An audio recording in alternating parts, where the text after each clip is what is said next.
Channel, please check out my How I Became a Targeted Individual summary and or full story. And the links to both of those videos are located in the description box as well as in the comment section. In the summary, it's about 2.5 hours of me just basically giving you the story of how I became targeted without the backdrop details. So I became a targeted individual in 2020 after sending a text message. The story is way deeper than that, but I'm just giving you the surface reason for the start of my targeting. But there's a backdrop story. I've been through a spiritual battle since my early 20s. And so that's where the full story comes in. In the full story, it's a 12-hour video compilation. It's a 12-hour video compilation of 7 videos. So 7 different videos that I created on camera where I sit down and I take my time giving you every vivid detail about the things that I've been through since my early 20s. I've been through a spiritual battle since my early 20s, and it's now culminated into me becoming a targeted individual at age 31. So please, please, please check out my story. Whether or not you check out the summary or the full story is up to you. If you don't check out the full story, you're not going to know everything, and I did talk about some of the situations that I dealt with in my early 20s that was mentioned in my full story in some of my videos. So you will be kind of lost if you only check out the summary, but you'll still at least know what started my targeting, and you'll have the gist of what started or created my targeting, and also too, in some of my videos, I use targeted individual jargon. So if you're not familiar with the community, you might be lost as well. And in my full story, I break down what a targeted individual is, some of the harassment techniques used, because it's an actual government program. It's called COINTELPRO. It's literally a program that was created years ago in the early 50s in order to tame political activists or civil rights activists. But now it's being used on everyday civilians. And really what it is a modern day version of the Nazi, Stasi, Eastern Germany government program that was utilized years ago, obviously. And it was basically created to psychologically target a victim who the government felt was too free thinking or too outspoken. And so they would use this program to target an individual in hopes of either taming the individual. It really just depends on whatever your programming is, or whatever the goal of your programming is. It could be that they're trying to tame you. It could be that they're trying to kill you. It depends on what their goal is. They have a different goal for every target. But really what it is it's the ushering in of the New World Order. So if you check out the CIA video that I posted recently, let me show you all that real quickly. Regardless whatever surface reason they give you for why they're targeting a person, the whole point of the matter is that they're using it to enact the New World Order. So if you check out this video that says Harvard scientist exposes CIA mind control used on targeted individuals, you'll see in that video that I shared some clips from a video, where they were interviewing this DARPA scientist, and he was exposing the fact that targeted individuals are basically lab rats that are being experimented on so that they can use this technology in the future on the general population. He literally tells you out of his mouth that it's for the New World Order agenda. And so that's really what it's about at the end of the day. So, they may be trying to tame you or kill you, whatever their goal is really with you. But at the end of the day, really what they're doing is they're taking the undesirables from society. So whatever they deem that to be, and it can be very unfair. There's no due process. All you have to do is really piss off the wrong person. But they're taking the people that they feel would be a problem for them, basically, when they do enact the New World Order. The people that they feel will be rebellious and won't take the mark. They're targeting out those people, and they're using this technology on them as practice, so that when they actually decide to enact it on the general population, they'll have had practice. We're basically the control group. This is what the guy said in the video, the DARPA scientist, straight out his mouth, out the horse's mouth. He said targeted individuals are literally sacrifices. He said for the betterment of mankind. Of course, that's his ideology of betterment, but really for the enslavement of mankind. So basically, they're using targets as a control group for this experimentation. And so this is where the mind control, the neural monitoring, the 24-hour surveillance, all of that is practice, basically. That's why you're being targeted, just so you know. It's practice so that they can use this on the general population. Please check out that CIA video I just showed you. He's dropping some gems in that video, and it's a credible source. He's a DARPA scientist. That video got 500,000 and change. I think 600,000 and change views. So more than 500,000 views hits that video got, so it's a credible source. And it's just like, it's crazy because this thing is happening right under everyone's noses, I mean, they're using the nanotechnology, which is all encompassing. It's in everything. It's in the food, the crops, the air. They're spraying it in the air, through the chemtrails. They're spraying it on the crops with the glyphosates. They're putting it in your food, the titanium dioxide. Why are they adding that to your food? Everybody has nano in them. Just understand that it's amped up in targets. So literally, not only are you getting it through these external forces such as the air, the food, etc., but when you're targeted, they're also injecting it into you via technology that they have. I'm not going to go into too many details about that, but I did talk about it briefly in my story, and I even had a video that I dedicated to talking about these things that they use, these mosquito drones, which are military drones that they use to inject targets with the RFID chip and with nanobots. They're using mosquito drones, and I shared an article and a video in a video that I created to talk about these drones, but I took it down because I did start to get backlash for some of the information that I was posting. I didn't want my life to be in jeopardy over trying to expose what was happening. But at this point now, it's like my life has been hijacked anyways. It's to the point now where I can't even get a job. I worked hard throughout my whole life, to get my degree. Listen to my recent stories. I told y'all the journey I had with school, right? And it was to the point where I graduated magna cum laude. That's how hard I worked. Stayed up late at night writing papers, graduated magna cum laude, been subbing my whole life, have this freaking awesome resume. I have a freaking degree. Again, I graduated magna cum laude, and I can't even get a job. I can't even get a job as a garbage truck helper. This is where it's at, but this is what they do to targets. Just understand that's how the program works. Hear the loud chirping outside. That's the fake bird drones. They also have something called bird drones.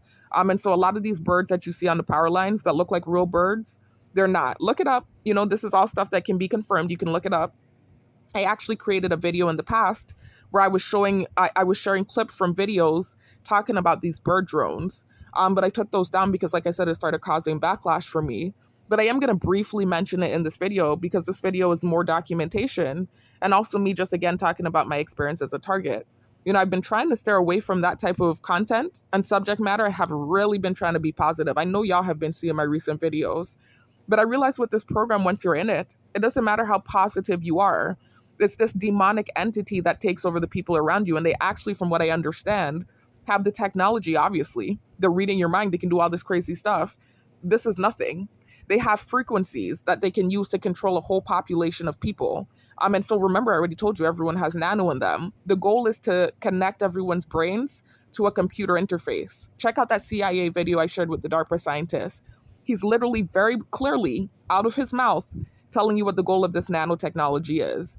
So eventually, very soon, just so you understand, this is why you're seeing a ramp up in targeted individual cases, because they're really gearing up to use this on the general population.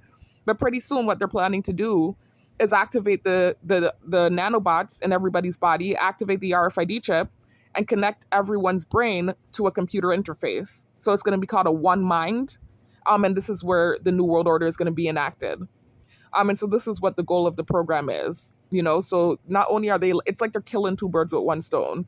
So basically they're targeting out somebody that they don't necessarily like or care for. So they break the law, and do all these horrible, heinous, covert harassment things to targets, but because they don't like them as a person. But then also too, it's killing two birds with one stone because they're also getting to practice with their technology so that they can be prepared to use it on the general population. Again, I reiterate, please check out that CIA video I posted, because I'm just a random nobody telling you this, but that guy is a credible source. Check out that video and you'll see that DARPA scientist breaking it down for you. I shared clips from that video. And then in that video, I even put the link to that interview for you to check it out. Anyways, let me pause real quick. I'll be back, guys. Give me 1 second.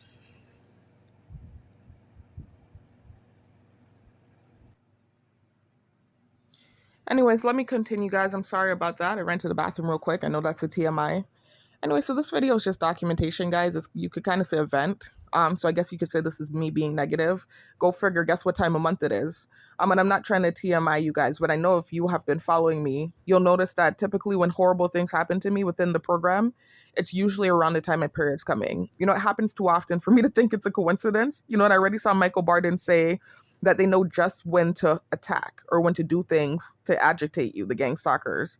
In the program in general, it's a very comprehensive program. I even want to read you this comment from this target from last night that I read from Cora. You know, I was just looking for help because now at this point, I'm desperate enough that I'm again creating these videos as a plea or cry for help. But before I do that, I actually created a video last night, but it was too long-winded. You know, I was talking too close to the microphone. And so it sounded very, you know, it was just too loud and harsh for me. And then also too, I did get kind of vulgar in the video because I was very frustrated. My period, like I said, is here, excuse me for the TMI. You know, I was dealing with some perversion with the program because that's what happens. You know, you're surveilled on these mosquito drones, insect drones. And so just understand it's not just mosquitoes. They have gnats. They have dragonflies. They have a plethora of different insect drones they use. They have a whole arsenal of insect drones that they use to surveil you 24/7. So not only are you being stared at externally 24/7 by God knows how many people. With me, my targeting is viral. So not only is it just like the people in my vicinity, it's literally the whole island that I live on is staring at me in a part of my targeting. But then to boot, they're also monitoring you internally. It's like they want to be a part of you. That's how sick this program is, that they're inside of you. They're in your brain.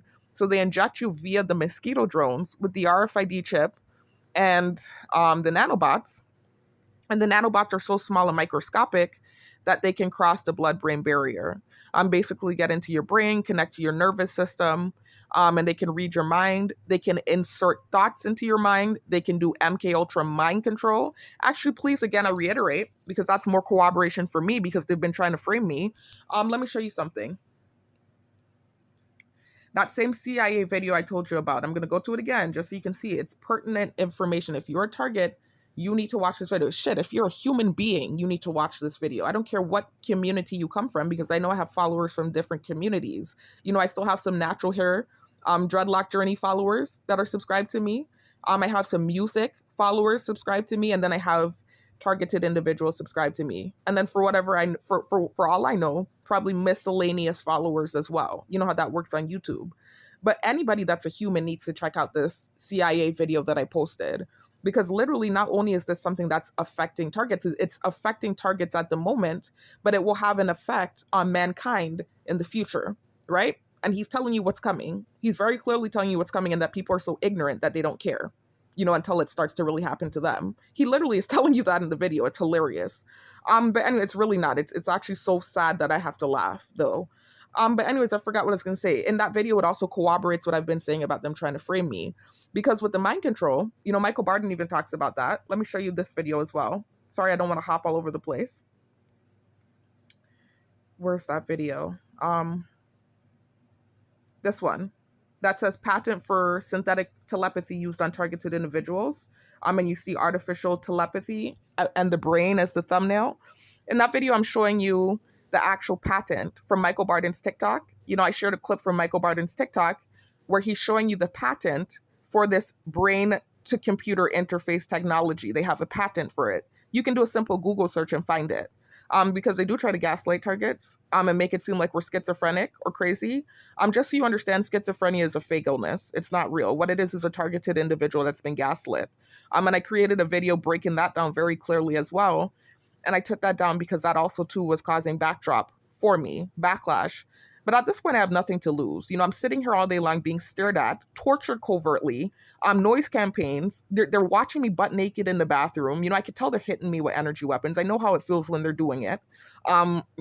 Just one set of crazy stuff. I can't even get a job at this point. So what do I have to lose? I need to sit here now and try to get help via my YouTube as best as I can. They're very successful at turning targets against me.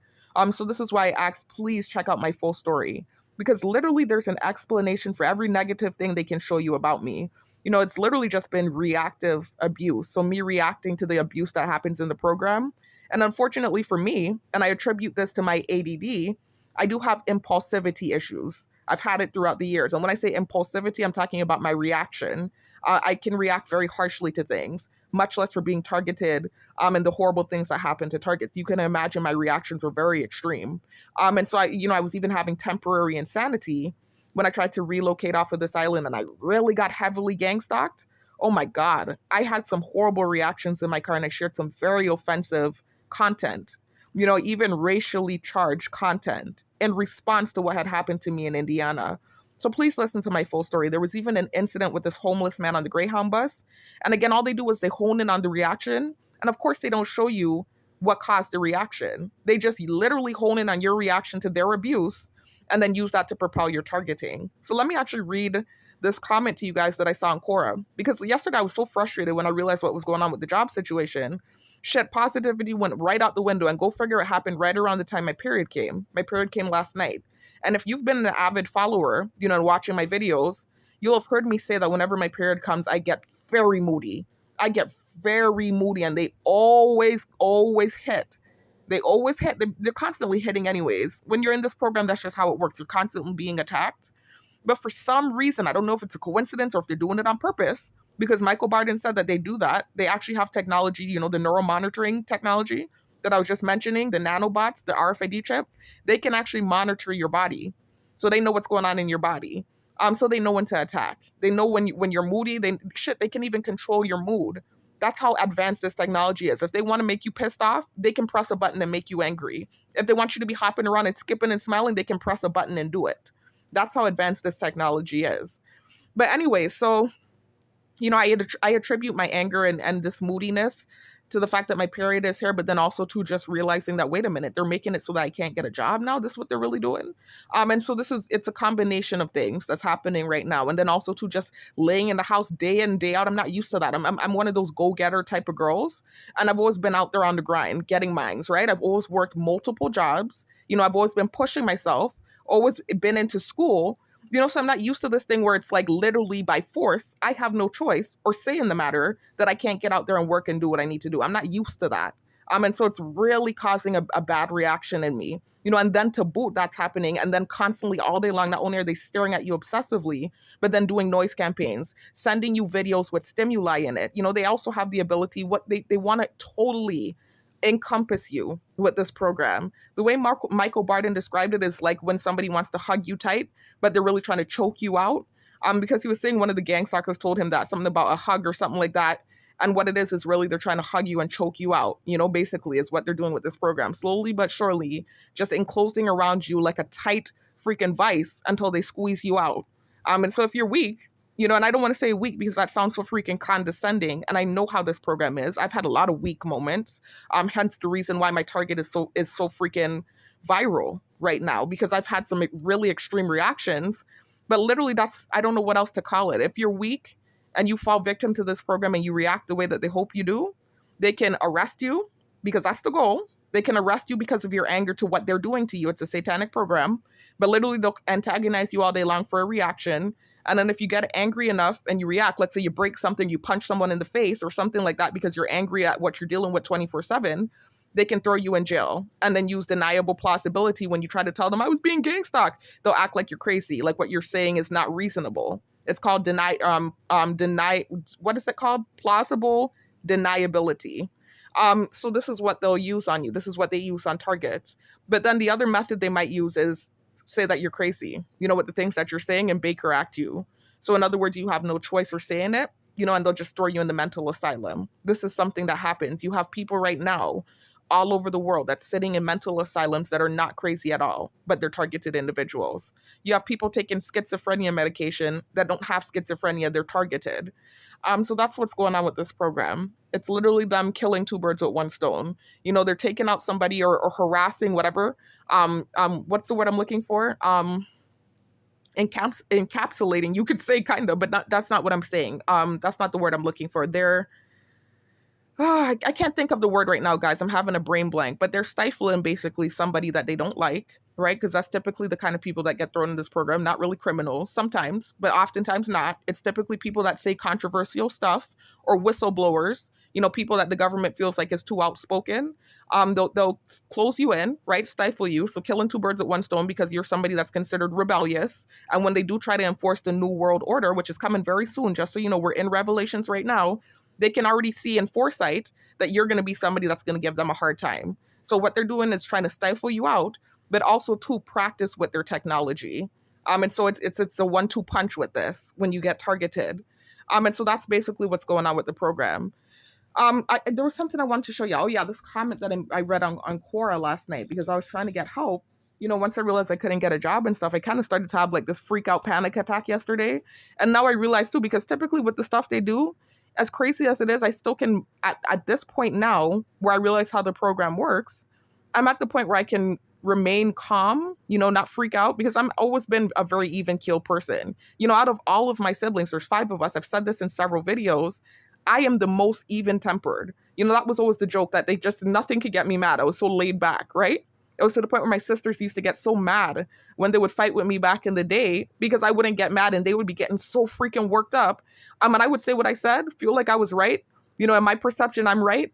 And of course, they feel like they're right in the argument. But for them, they feel like I need to be just as agitated as them. So I would feel like I was right, say what I said, and then at a certain point, just tune them out and not listen to what they're saying. And so sometimes they would get so mad that they would hit me, especially my older sister. I remember that. Put her hands on me, hit me, because I'm just so laid back and I have the ability to turn off my emotions when I'm ready, because I'm a carefree person. I don't like drama, so I'd rather tune you out. I don't care what your thoughts are. I don't care what you think. If I think I'm right in a situation or I feel like I'm right or I know that I'm right, I'm not going to sit here and try to argue with you and go back and forth. I'm going to just tune you out. I said what I had to say. That's it. And so they used to get mad and hit me. But I'm just saying that to say I'm like very even keeled. It takes the most to get me angry. And this is why I have to say this program is very freaking comprehensive and efficient. With the things they do in this program, there is no way, unless you're inhuman or inhumane, there's no way that you would not get upset or have a reaction to what they're doing to you in this way. There's no way, unless you're some sort of alien being. And teach me your ways if that's the case, because I haven't figured it out yet. I've gotten a lot better with my reactions. I'm nowhere near as bad as before. Again, let me remind you, this is why my targeting is viral, because of some of the outrageous reactions that I had. I'm nowhere near as what I used to be now that I learned the program. I have enough common sense to know that despite whatever it is I'm feeling, the anger, the rage, whatever, because of what they're doing that's unfair and unjust, I still have enough sense now to know to fight that as best as I can. But in these moments where I'm moody and my period's coming, I am the poster child or poster woman, whatever, for PMS. Everyone knows that about me. Anybody that's ever really known me. That's the one time you get me to act moody. That's the one time you get a reaction out of me is when I'm PMSing. I don't know what it is. I don't know if it's the ADD. I don't know if it's because of my prefrontal cortex. I don't know what it is. But whenever I am PMSing, this is when you're going to get a really nice reaction out of me. And it's like the gang stalkers learned that about me, because I'm telling you, it's like every time when my period's coming, some bullshit happens to really get me to act up. And when I say act up, my act up ain't really acting up, because I'm seeing some people who are targeted who be going ham, and I'm not talking down on you. I totally get your frustration, but I mean really at going ham. I don't do that. The most I'll do is be cussing in my head. And I know my thoughts are being broadcasted, so at this point I guess I should cuss out loud, but they shouldn't be in my head in the first place. So what you hear is what you hear. Oh well, it's how I feel. Or out loud I'll do these videos and I'll sound a little bit irritated. And I'll be just like, I guess you could say, exposing the program a little bit more than I typically do. Because I kind of tried to, as y'all saw in my recent videos, I was really trying to be positive, take accountability for my part in things, because I can acknowledge and have acknowledged, even before I did that law of attraction video, even in my prior videos that got deleted, I have been taking accountability. In my initial video that I posted in December, I was taking accountability for the fact that I do bear false witness. And I kept making sure to reiterate that it's not intentional, and that whenever I did bear false witness in the past, it was because I really believed that these things were happening to me. Let me give you an example, because just in case you're someone new that did not watch my story and you chose to sit here and listen to this video first, I want you to know I'm not just some random nut sitting here just making up allegations. It's things that had, I had reasonable reason, reasonable suspicion. I had reasonable, reason to feel suspicious about some of the things that was happening. I don't know if they were doing something with my throat, because they do that sometimes, make my throat start to close up on me. But anyways, So let me give you an example. The first thing I bared false witness for, because really it was three things that had major implications, or major consequences for me. Two really main things I can talk about. The first thing would be this roommate that I moved out from. If you listen to my story, you'll hear me talk about the fact that I knew this girl from 8th grade, right? She befriended me in 8th grade. When I left my first school and I went to the second school, that was when I realized that I was introverted. I didn't know in my first school because I grew up around those people and I knew them my whole life. I played sports, so I did not know that I was introverted. Then when I went to my second school in 8th grade, that was when this girl befriended me, and she was an outcast at that school. And you could say, kind of was an outcast. It wasn't like the kids were mean to me or bullying me, but I was from a new school and I was very shy and awkward. So I didn't really know how to conversate, or make friends with anyone. And I hadn't started playing sports yet either. I played sports in my old school, but I didn't sign up for the basketball team yet. So I wasn't able to make those connections just yet. So I remember that she sat next to me at lunchtime. Oh, sorry about that. I thought someone was coming into my gate. I live in a neighborhood where the houses are in close proximity of each other. So you can imagine that's kind of a nightmare when you're being gang stalked, right? But that wasn't anything for me. That was literally just a neighbor going into their yard. But I thought someone was coming into my gate. Anyway, so I forgot what I was saying. So she kind of befriended me. Not kind of. She befriended me at lunchtime because I guess she saw that I was, someone new that was shy and didn't know anybody. And so I think she thought that would have been a good opportunity for her to make a friend since she was being outcasted in that school. And so this is how we became friends. And I'm not trying to sit here and tell the whole story, but I just want you to understand that she, throughout the years, had issues. She had issues within her household with her mother. She was a single child, single child. She was an only child that grew up in a single parent household with her mom, who was extremely strict. And then she also had a history of being bullied. So she did have issues. And I never judged her for that. She and I were still friends. But apparently she had some hidden animosity against me that I didn't know about in high school. And I didn't find out until, a few years later from a different friend who told me. But regardless, still when I went to college, I remember her calling me. We were like 2 years into college. We were like 20, at this time. We had been in college for about 2 years. And she had been at several different places, like 3 different locations where things were not working out for her. And so I remembered her calling me, and she would do that anyway, call me once in a blue moon and we catch up. I'm not the type of girlfriend that talks on the phone with you every day or even every month. And most of my friends who were really my friends back then, at this point now I don't have friends, but back then I did have friends. And they knew that about me. They just knew I was that friend that you're not going to hear from all the time, but when we do talk, it's cool. That was the kind of relationship she and I had. And so she would call me once in a blue moon to check up on me, or I would call her once in a blue moon and we would talk, right? So she called me, and throughout the year, she had kind of been calling me and telling me little, updates about what was going on with this guy or that guy or what was going on in this location or that location. But she called me and told me, like, literally nothing was working out for her, and if she could come by me. And I'm not trying to sit here and tell the whole story again. I've already told it. I don't want to do this again. But just understand I did let her come up by me, by my sister and I. I was living with my older sister. And my sister had a boyfriend. I had a boyfriend. But by the time this roommate moved up by me, I had broken up with my boyfriend. So when she and I lived together, she was having a lot of issues. I talked about it in my story, not going to go into the details right now. But my older sister and I came to the realization that it seemed like she might have had an envy towards us, because of some of the things she was dealing with and experiencing in her life. And she used to say and do some passive aggressive stuff. And so in reaction, I used to kind of, you could say, rub in her face some of the things that was going on with her. Not really. It's not like I was rubbing in her face what she was going through. That's not what I was doing. But more so rubbing in her face the things that I had going on that I know she wished she had going on. Because I'm like, why are you being like a bitch to me? And I already had this feeling in my head that she didn't like me because of what this other friend had told me. So now you're up here. I moved you up here. You told me you were having issues in all these different places. And you came up here with this weird energy and then saying passive aggressive things, doing these weird things. She just used to have this weird kind of envious spirit to her. It was even to the point where sometimes when couples would walk by us, we used to laugh at her because we thought she was joking, but I think she was low-key genuine. She would go, oh, I hate them. Anytime she would see a happy couple, she'd go, oh, I hate them. She would always say that, and my sister and I would laugh. We would just laugh at her because we thought it was just funny, the antics that she used to go on with. But at the same time, it was just low-key this kind of spirit that she had to her. And so we were just like thinking it was weird. Even on Facebook, I remember like sometimes we would see old classmates from high school, and when she passed by them, she'd be saying bad stuff about them. So I just thought that was kind of weird. And I did used to wonder, did she talk bad about me? Because I already remembered this friend of ours that before she had basically stopped talking to us. And I talked about this in my full story, what happened with that friend. But basically, she had told me that this girl didn't like me. So I already had that in the back of my mind. And then she came up on this weird energy. And so me being reactive and impulsive, I think I was a lot more mean to her than I needed to be. And when I say mean to her, it wasn't really mean like I was saying condescending things. I had one night where I said something really condescending to her, where she and I had this really big fight. And I said some horrible things to that girl. But aside from that night, I never used to say anything bad to her. It was more so just skepticism. You know, my sister and I became skeptical because she kept claiming guys were raping her. And so I do remember that after a while, we were really skeptical about it. You know, I talked about this in my full story. I'm not going to go into the details.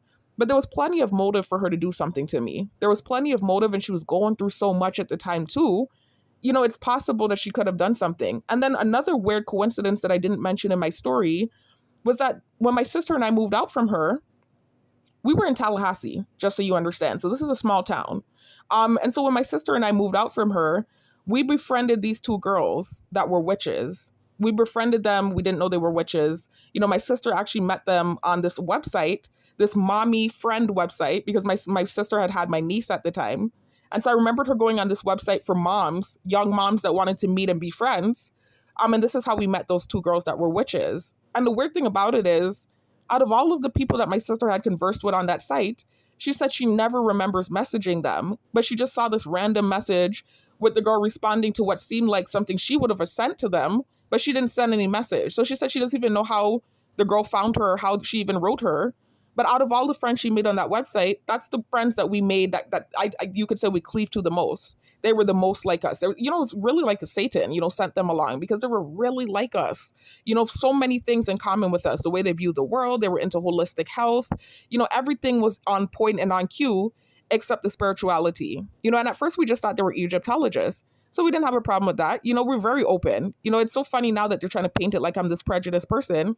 But in my past, I have a history of befriending just about anyone. And it didn't matter what your religion was. And so they were Egyptologists. And we didn't have an issue with that. We were friends with Rastafari, Buddhists, Christians, anything that you could think of. Even people that probably didn't even believe in the Most High because of some of the things that they were getting into, right?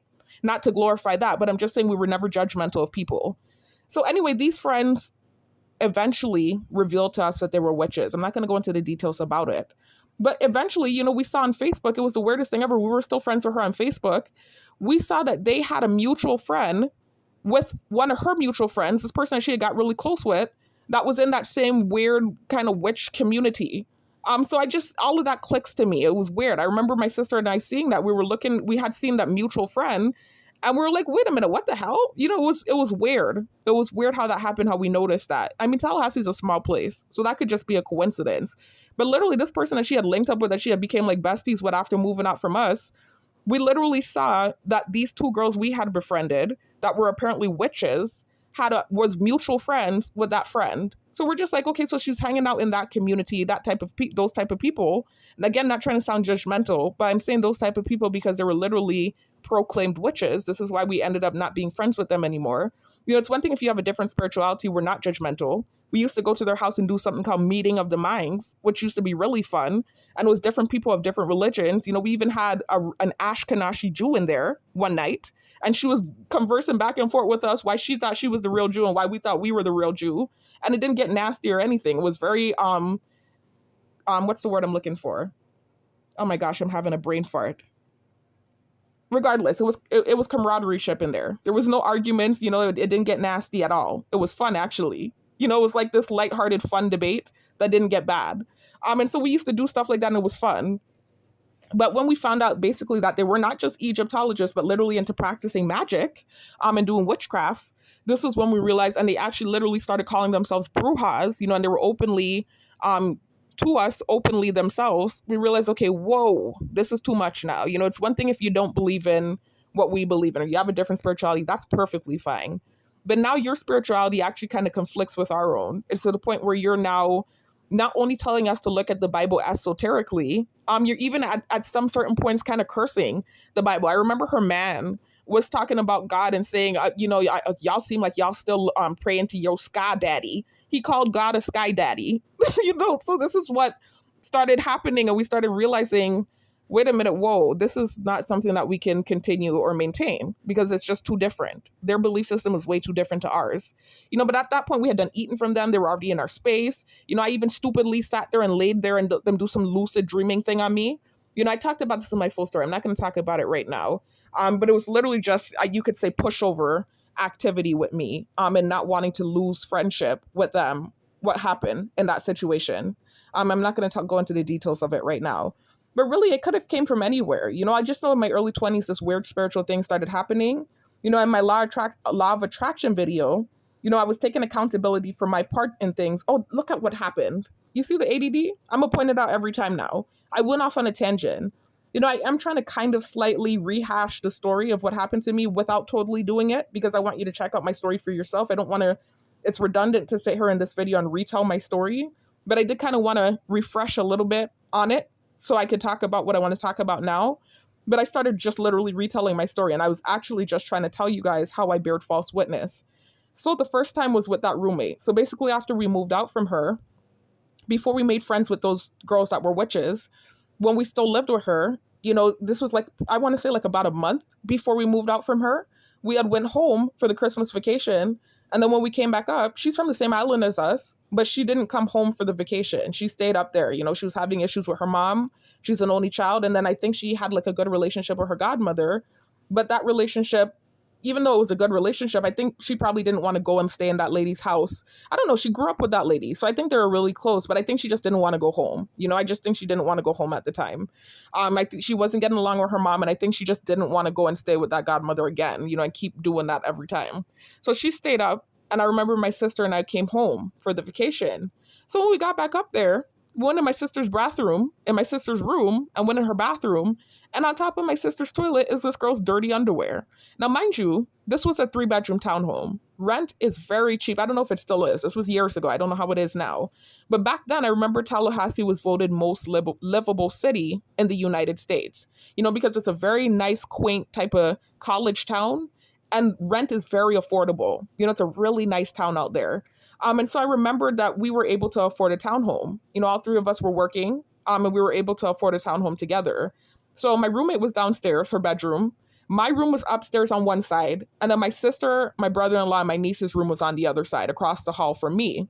And so I remember when we left and we came back up, we went in my sister's room and we found this dirty underwear for the girl on top of my sister's toilet.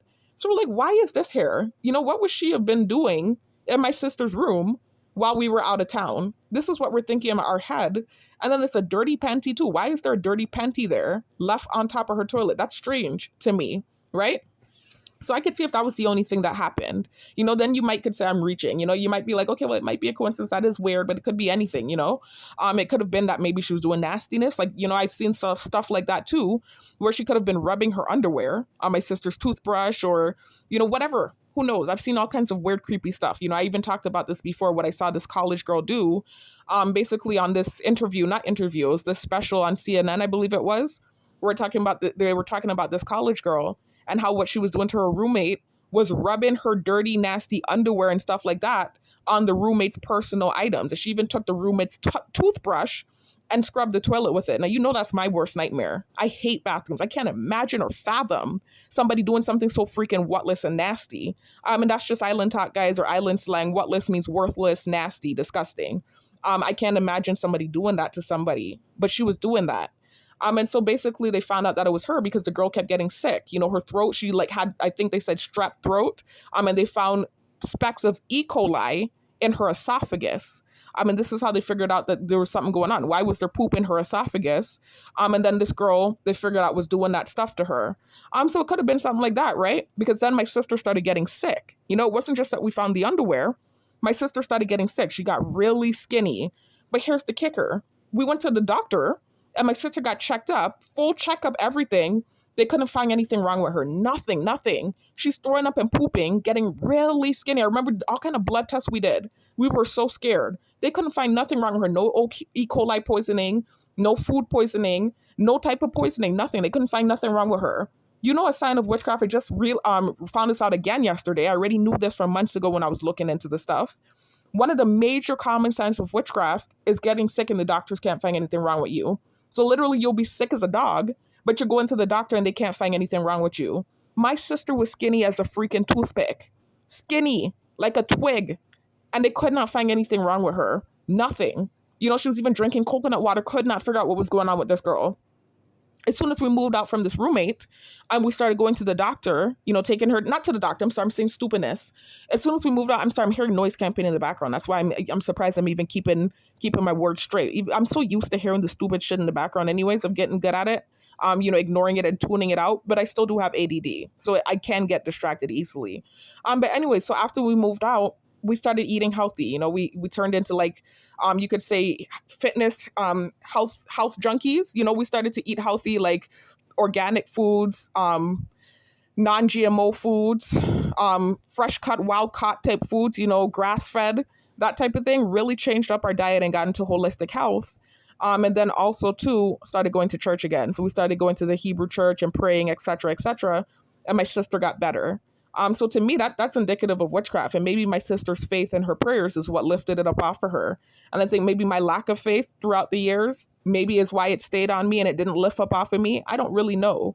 And then honestly too, I can't even say that it truly lifted up off my sister, because even now she's struggling. I don't want to put her business out there, but even now she's going through stuff, and I'm going through stuff too, way crazier though. You know, the type of stuff I'm going through, I keep saying this, you know, it seems like everyone in my family is going through something right now. And this is why I started looking into witchcraft again. I even started looking into generational curses, because I saw that's a thing too. And that's a very real possibility as well. And I'll say why in a minute. But something clearly spiritual is going on. But for me, it seems like it's the harshest on me. This is why I keep feeling like, even if there is a generational curse at play, I do also think there's something separate, a separate component to what's happening to me. Like something else extra is happening to me. Like somebody I encountered on top of whatever generational curse is happening, put something on me. I definitely feel that way. But anyways, I'm just not trying to be that person that's bearing false witness and accusing someone. But that was the first incident where I bared false witness. So basically, after moving out from that roommate, it wasn't just me. My whole family and I kind of suspected that she might have done something. We didn't know for sure. We weren't straight up accusing her. We never even confronted her about it. But we did suspect that. The only difference is eventually my family stopped talking about that. And I held on to that theory or belief because of some of the things that started happening to me in my life, you know, and a lot of it resembled what was happening to this roommate in our friendship, you know, so you got to listen to my full story to hear about that. You know, I'm not going to talk about everything in this video, but that was my first time bearing false witness, was basically adamantly believing that this roommate might have done something. And I never straight up said she did this, you know, it was more so just me insinuating, you know, and thinking she did. And even back then, before I started making videos, because this was back in my early 20s when my spiritual journey started, you know, after moving out from this roommate, even back then when I was saying what I was saying, I was never going around maligning her or spreading rumors on her name. It was always in my close circle where I talked about it, you know, in my family, my intermediate family, is where I talked about the fact that I felt like she had done something. I was never going around to different people or writing posts on Facebook or making videos saying that I thought this girl did something. That didn't start until recently, age 31, when I became targeted in 2020. And then fast forward to last year when I found out that I was a target, and that was the weird phenomenon that I had been experiencing since 2020. And so I started making videos at age 30, actually, because I made my first video before my birthday. I made 31 last December. And so I started making the videos before my birthday. I think my first video was posted December 20th, if I'm not mistaken, like a couple days before my birthday, something like that. And that was where I started talking about the situation with my roommate. And I never name dropped her either. Just understand that. I never said her name. So nobody would know who she is unless the people in my close circle revealed who she is. There's no reason why anybody should know who she is unless the people in my close circle revealed who she is, or if she's privy to the cameras and she said, hey, it's me she's talking about. Other than that, nobody should know who I'm talking about. So it's not like I ever name dropped her. Because one of the witchcraft videos I looked at last night, this girl was literally name dropping the people that she believes that is doing witchcraft on her. She name dropped them. I'm not doing that. I never name dropped her. So that's one thing I never did. But I did start to make these videos because I was like, no, I got to make videos. You know, when this crazy weird shit started happening to me, you know, and all this sabotage to the point where I even tried to leave Ireland and all that crazy stuff that happened to me in the States happened, I said, nah, I'm going to tell my story. I am going to make videos. I'm going to tell my story. I've never been this kind of person making videos, having people in my business. But I realized they're in my business anyways. They're staring at me anyways. And they're painting whatever false narrative they're painting. So no, I'm going to get on video and I'm going to paint the correct narrative. And so this is why I started making my videos and exposing and saying the things I'm saying And I started getting backlash for it, as if I was supposed to sit back like a muppy duppy and let them do what they were doing and not speak out about it. You know how crazy this program is? You get punished for making videos and talking about the abuse that you're encountering. You're supposed to lay back and tech licks, right? Like a muppy duppy, and not speak about what's happening to you. I'm not me. You know, I've always been a pushover and a quiet kind of person, but one thing I hate is injustice. And I'm never going to sit there and let you whip me like a dog and I didn't do anything. So yeah, I'm going to sit up and I'm going to tell my business. And I'm going to tell my story since you're in my business anyway, and you're painting a false narrative. And so this is where the creation of these videos came from, was me basically advocating for myself and telling my story, clearly refuting the false allegations and the things that they're doing, and providing evidence and documentation to support myself. That was where the creation of these videos came in. But the mentioning of my roommate only came in because I have been under the understanding that since my early 20s, she might have done something. You know, I was literally just mentioning her to show why I felt like this might be witchcraft, because it's so astronomically strange what's happening to me and what's been happening since my early 20s, that I felt like I needed to show why I felt like this was witchcraft. And so this is why I mentioned my roommate, and I started talking about the story with her, you know, and telling some of the things that happened to her within the friendship, why I felt like she was envious of me, you know, and also talking about the fact that I even knew that she didn't like me. You know, I felt the need to tell that story so that it could be understood why I felt like this might be witchcraft. Never name drop the girl, right? And then I even talked about this experience with this guy that happened where I was cyber stalked and cyber bullied for years. Even in that situation, you know, for years I've been telling my family about that situation and showing them messages that this guy was sending me. And then not just showing them the messages he was sending me, I was showing them the messages from guys who were setting me up, honeypots. This was the second time I bared false witness. Let me not hop all over myself. I want to make sure that I'm very clearly talking about what's going on. So the second time that I bared false witness was with this guy. And this was also why I felt like the roommate did witchcraft, because this directly correlated or tied back to her in some odd way, right? So understand this basically. And this doesn't necessarily mean anything, but it could mean something. I just want you to understand why I was under the suspicion that this guy was setting me up. You know, I want you to understand that there was reasonable reason for me to have suspicion. It wasn't like I was just flying around willy-nilly making false allegations or accusations.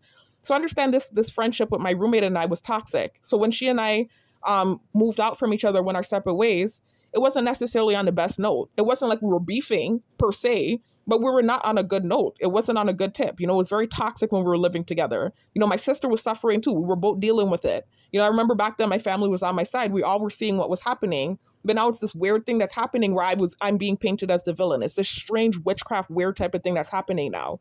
But anyway, so I remember back then, before moving out from her, I had created my Instagram. You know, I wasn't really a social media type of person. I never was. I was always somebody that, you know, was more into like traditional style dating and meeting guys in person. That was the vibe I was on. I wasn't ever a social media type of girl. You know, all when I was in high school, you know, I'm not that old. I'm only 31. When I was in high school, Facebook was a thing. High Five was a thing. MySpace. You know, I was never on any of those social media platforms in high school. When all my friends had that, I didn't care about that stuff. The only thing I did have was High Five, very briefly. And the only reason I created it was because the guy I fell for in high school had High Five, and he was telling me, man, you should make a High Five, blah, blah, blah. So I made a High Five very briefly, and then I ended up deleting it.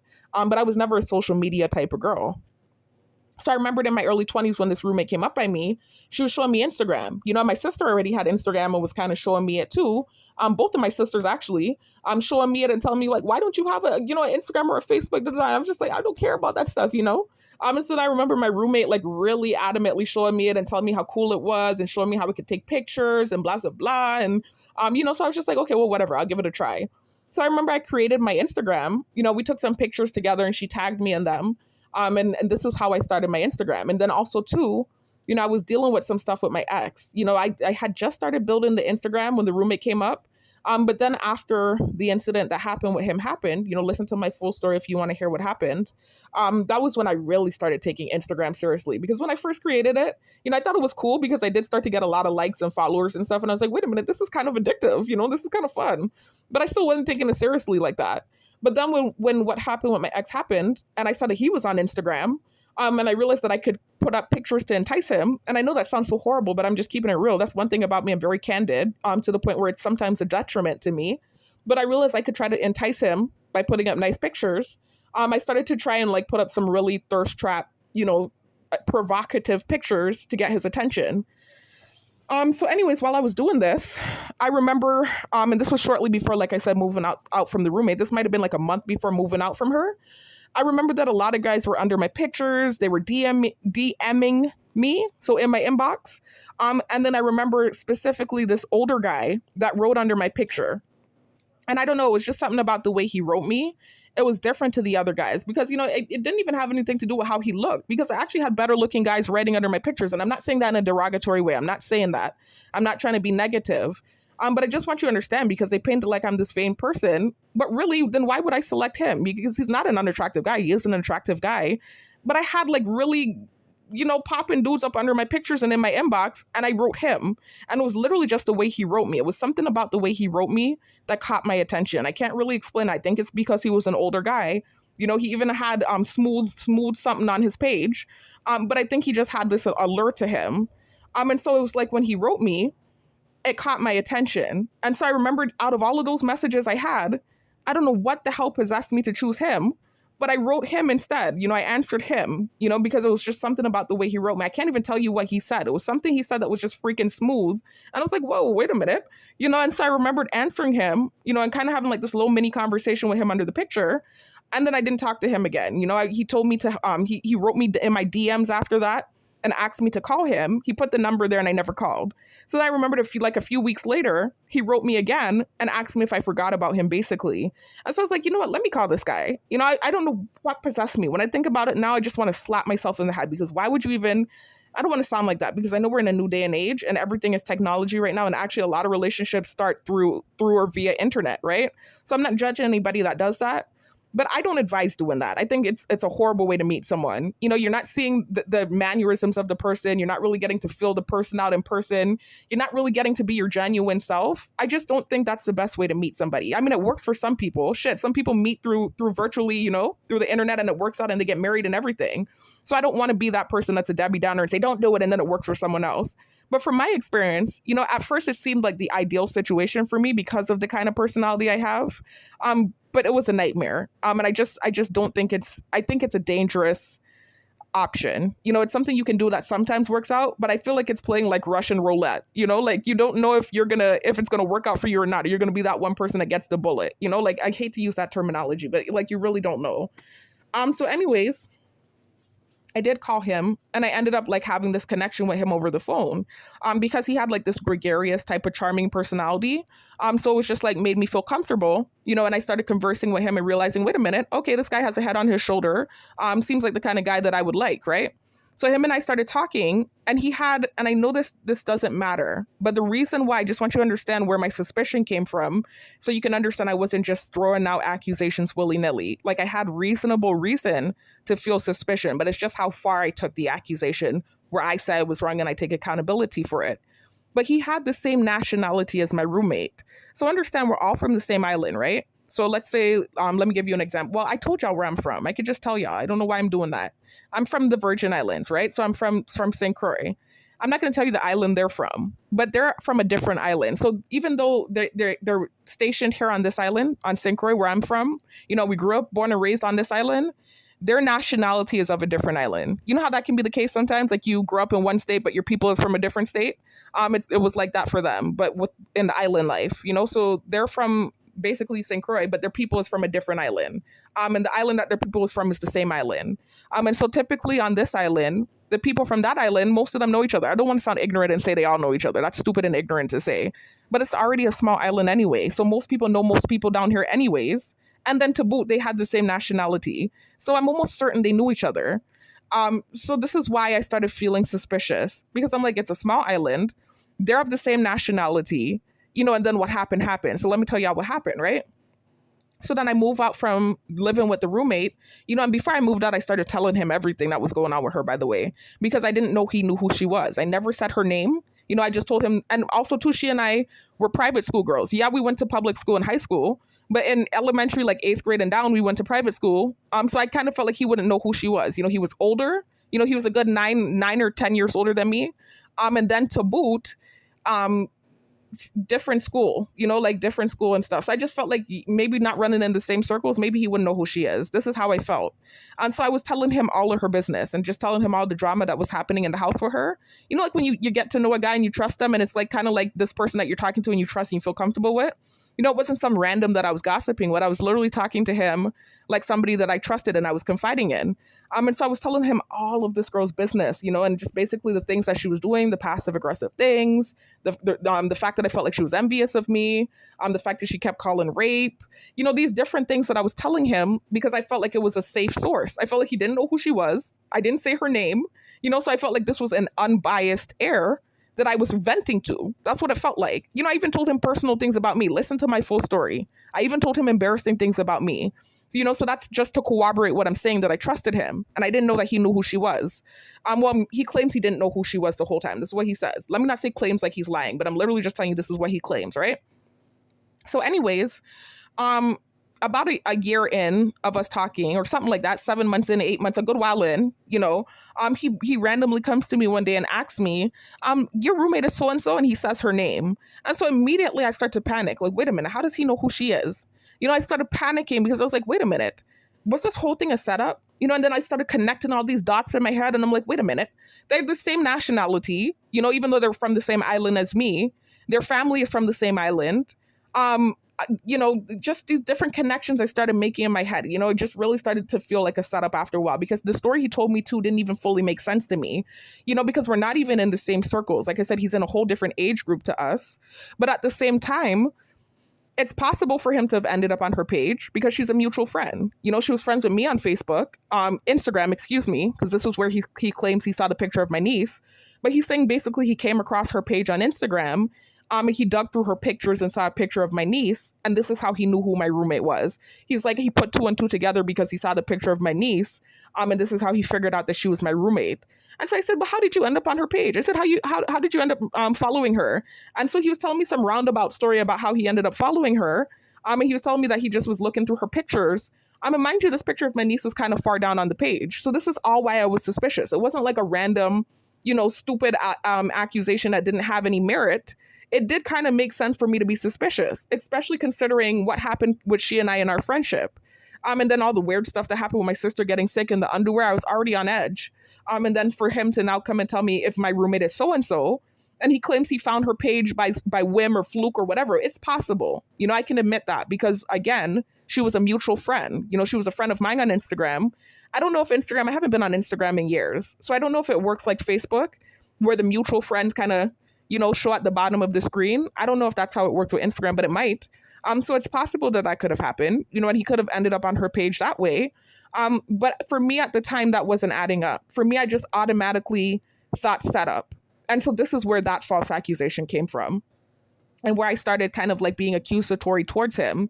And that created a very bad situation for me, because if you're going to do that, you need to do a full throttle. If I was going to be accusatory, I should have just cut the thing off. But the fact of the matter, my mistake in it was being accusatory, but then still continuing to talk to him.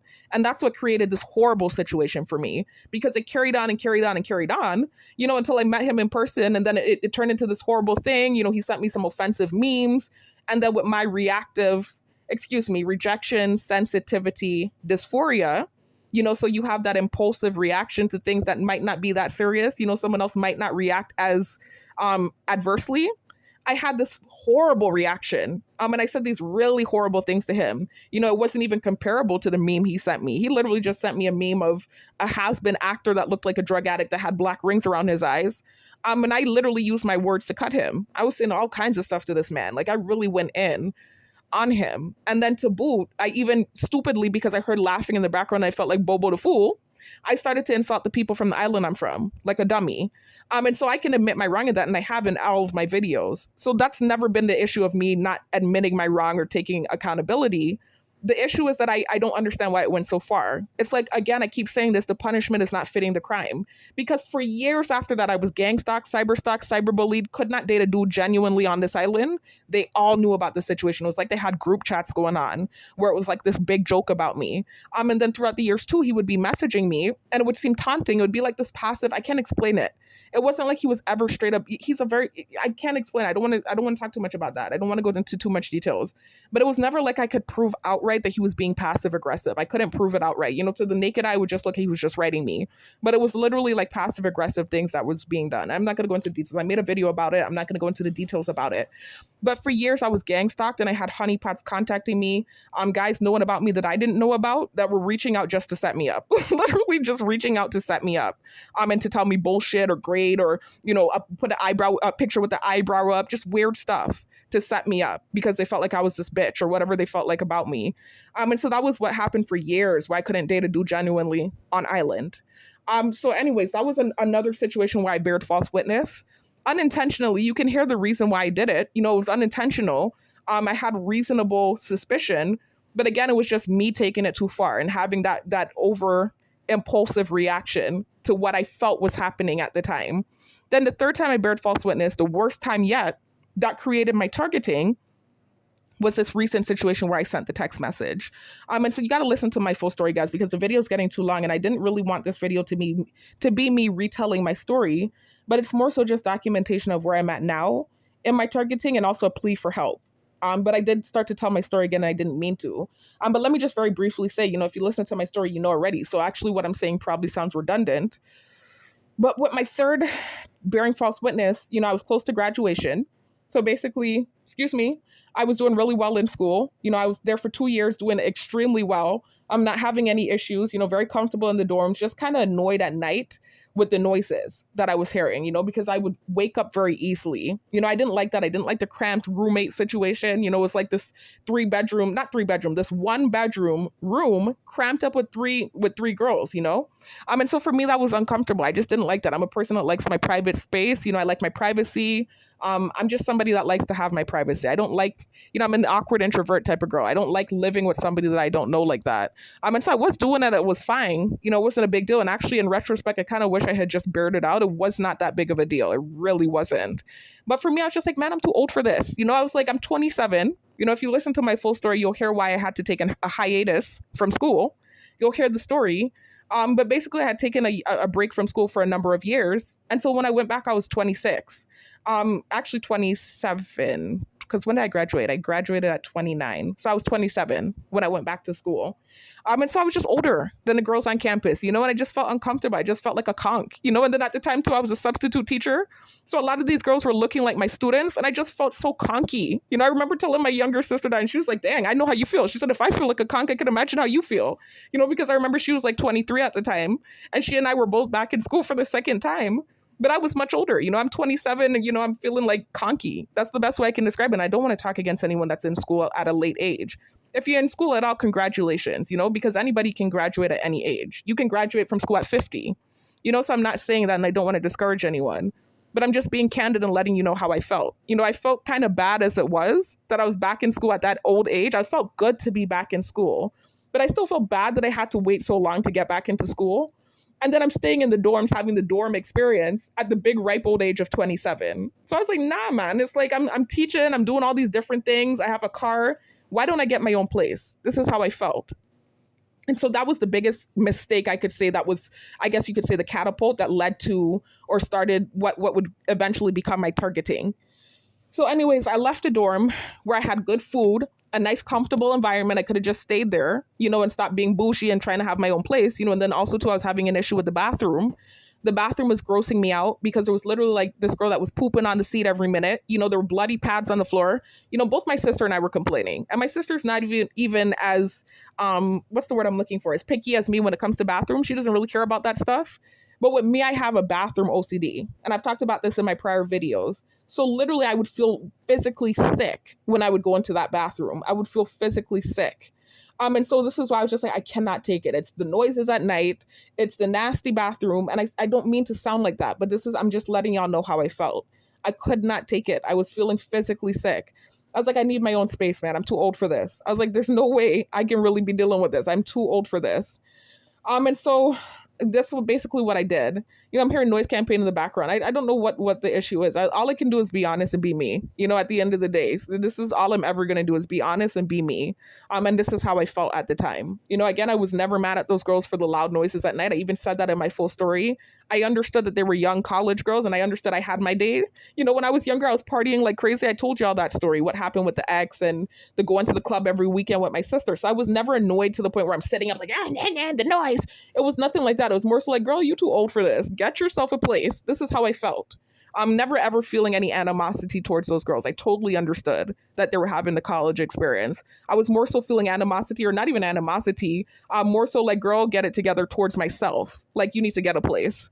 And so this is what I decided to do. I decided, I spoke with my mom and told her I was looking into apartments.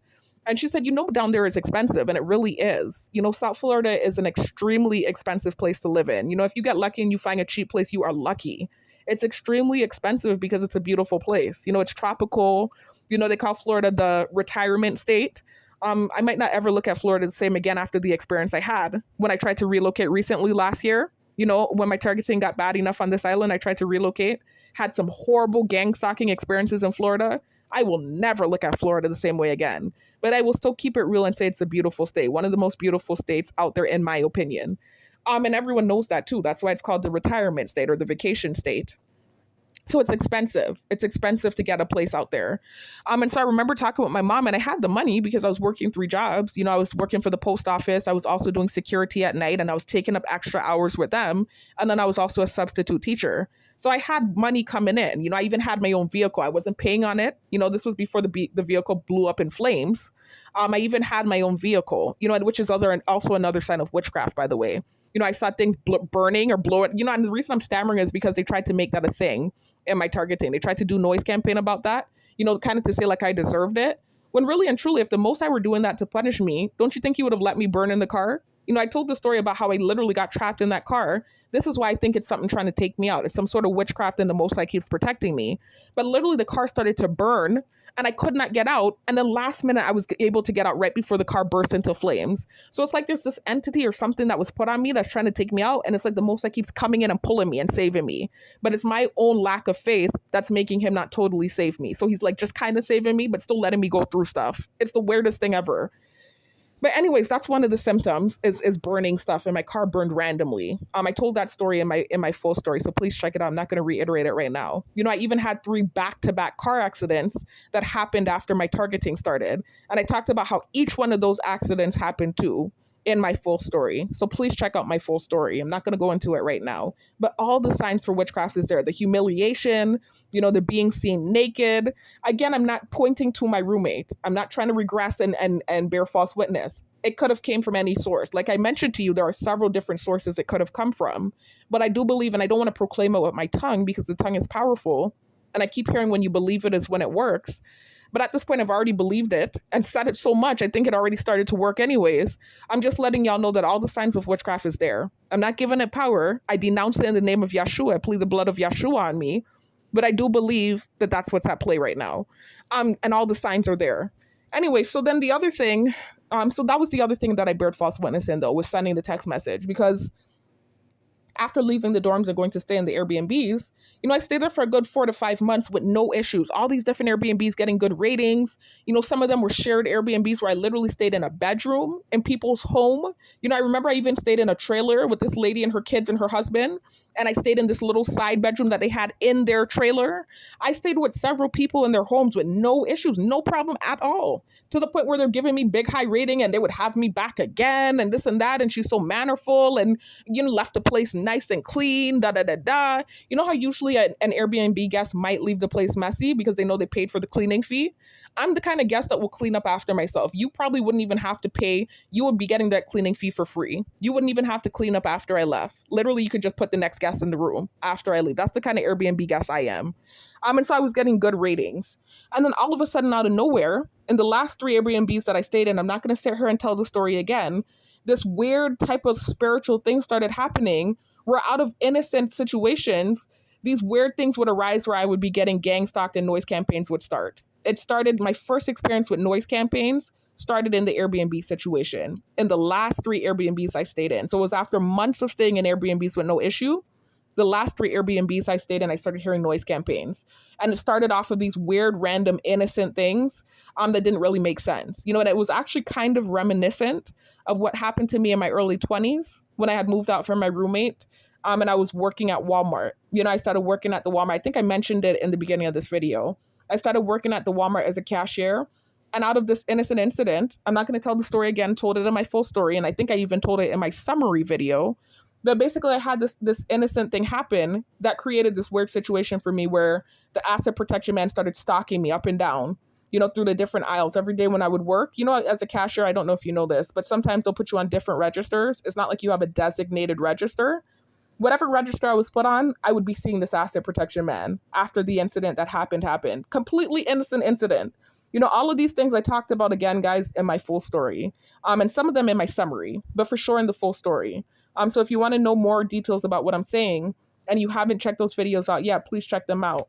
But that's what it was reminiscent of. It was reminiscent of what happened to me in that Walmart with that guy, where I didn't do anything, but this weird thing is happening where he's following me from register to register like I did something. It was like this weird monitoring spirit thing throughout the years. Then the cyber stalking, cyberbullying situation where guys are hitting on me and it's literally just to set me up. It was like this continuous weird monitoring spirit thing that seemed to follow me throughout the years, from since my early 20s up until now, age 31. And it feels very spiritual. And again, that's another sign of witchcraft, is monitoring spirits, just so you know.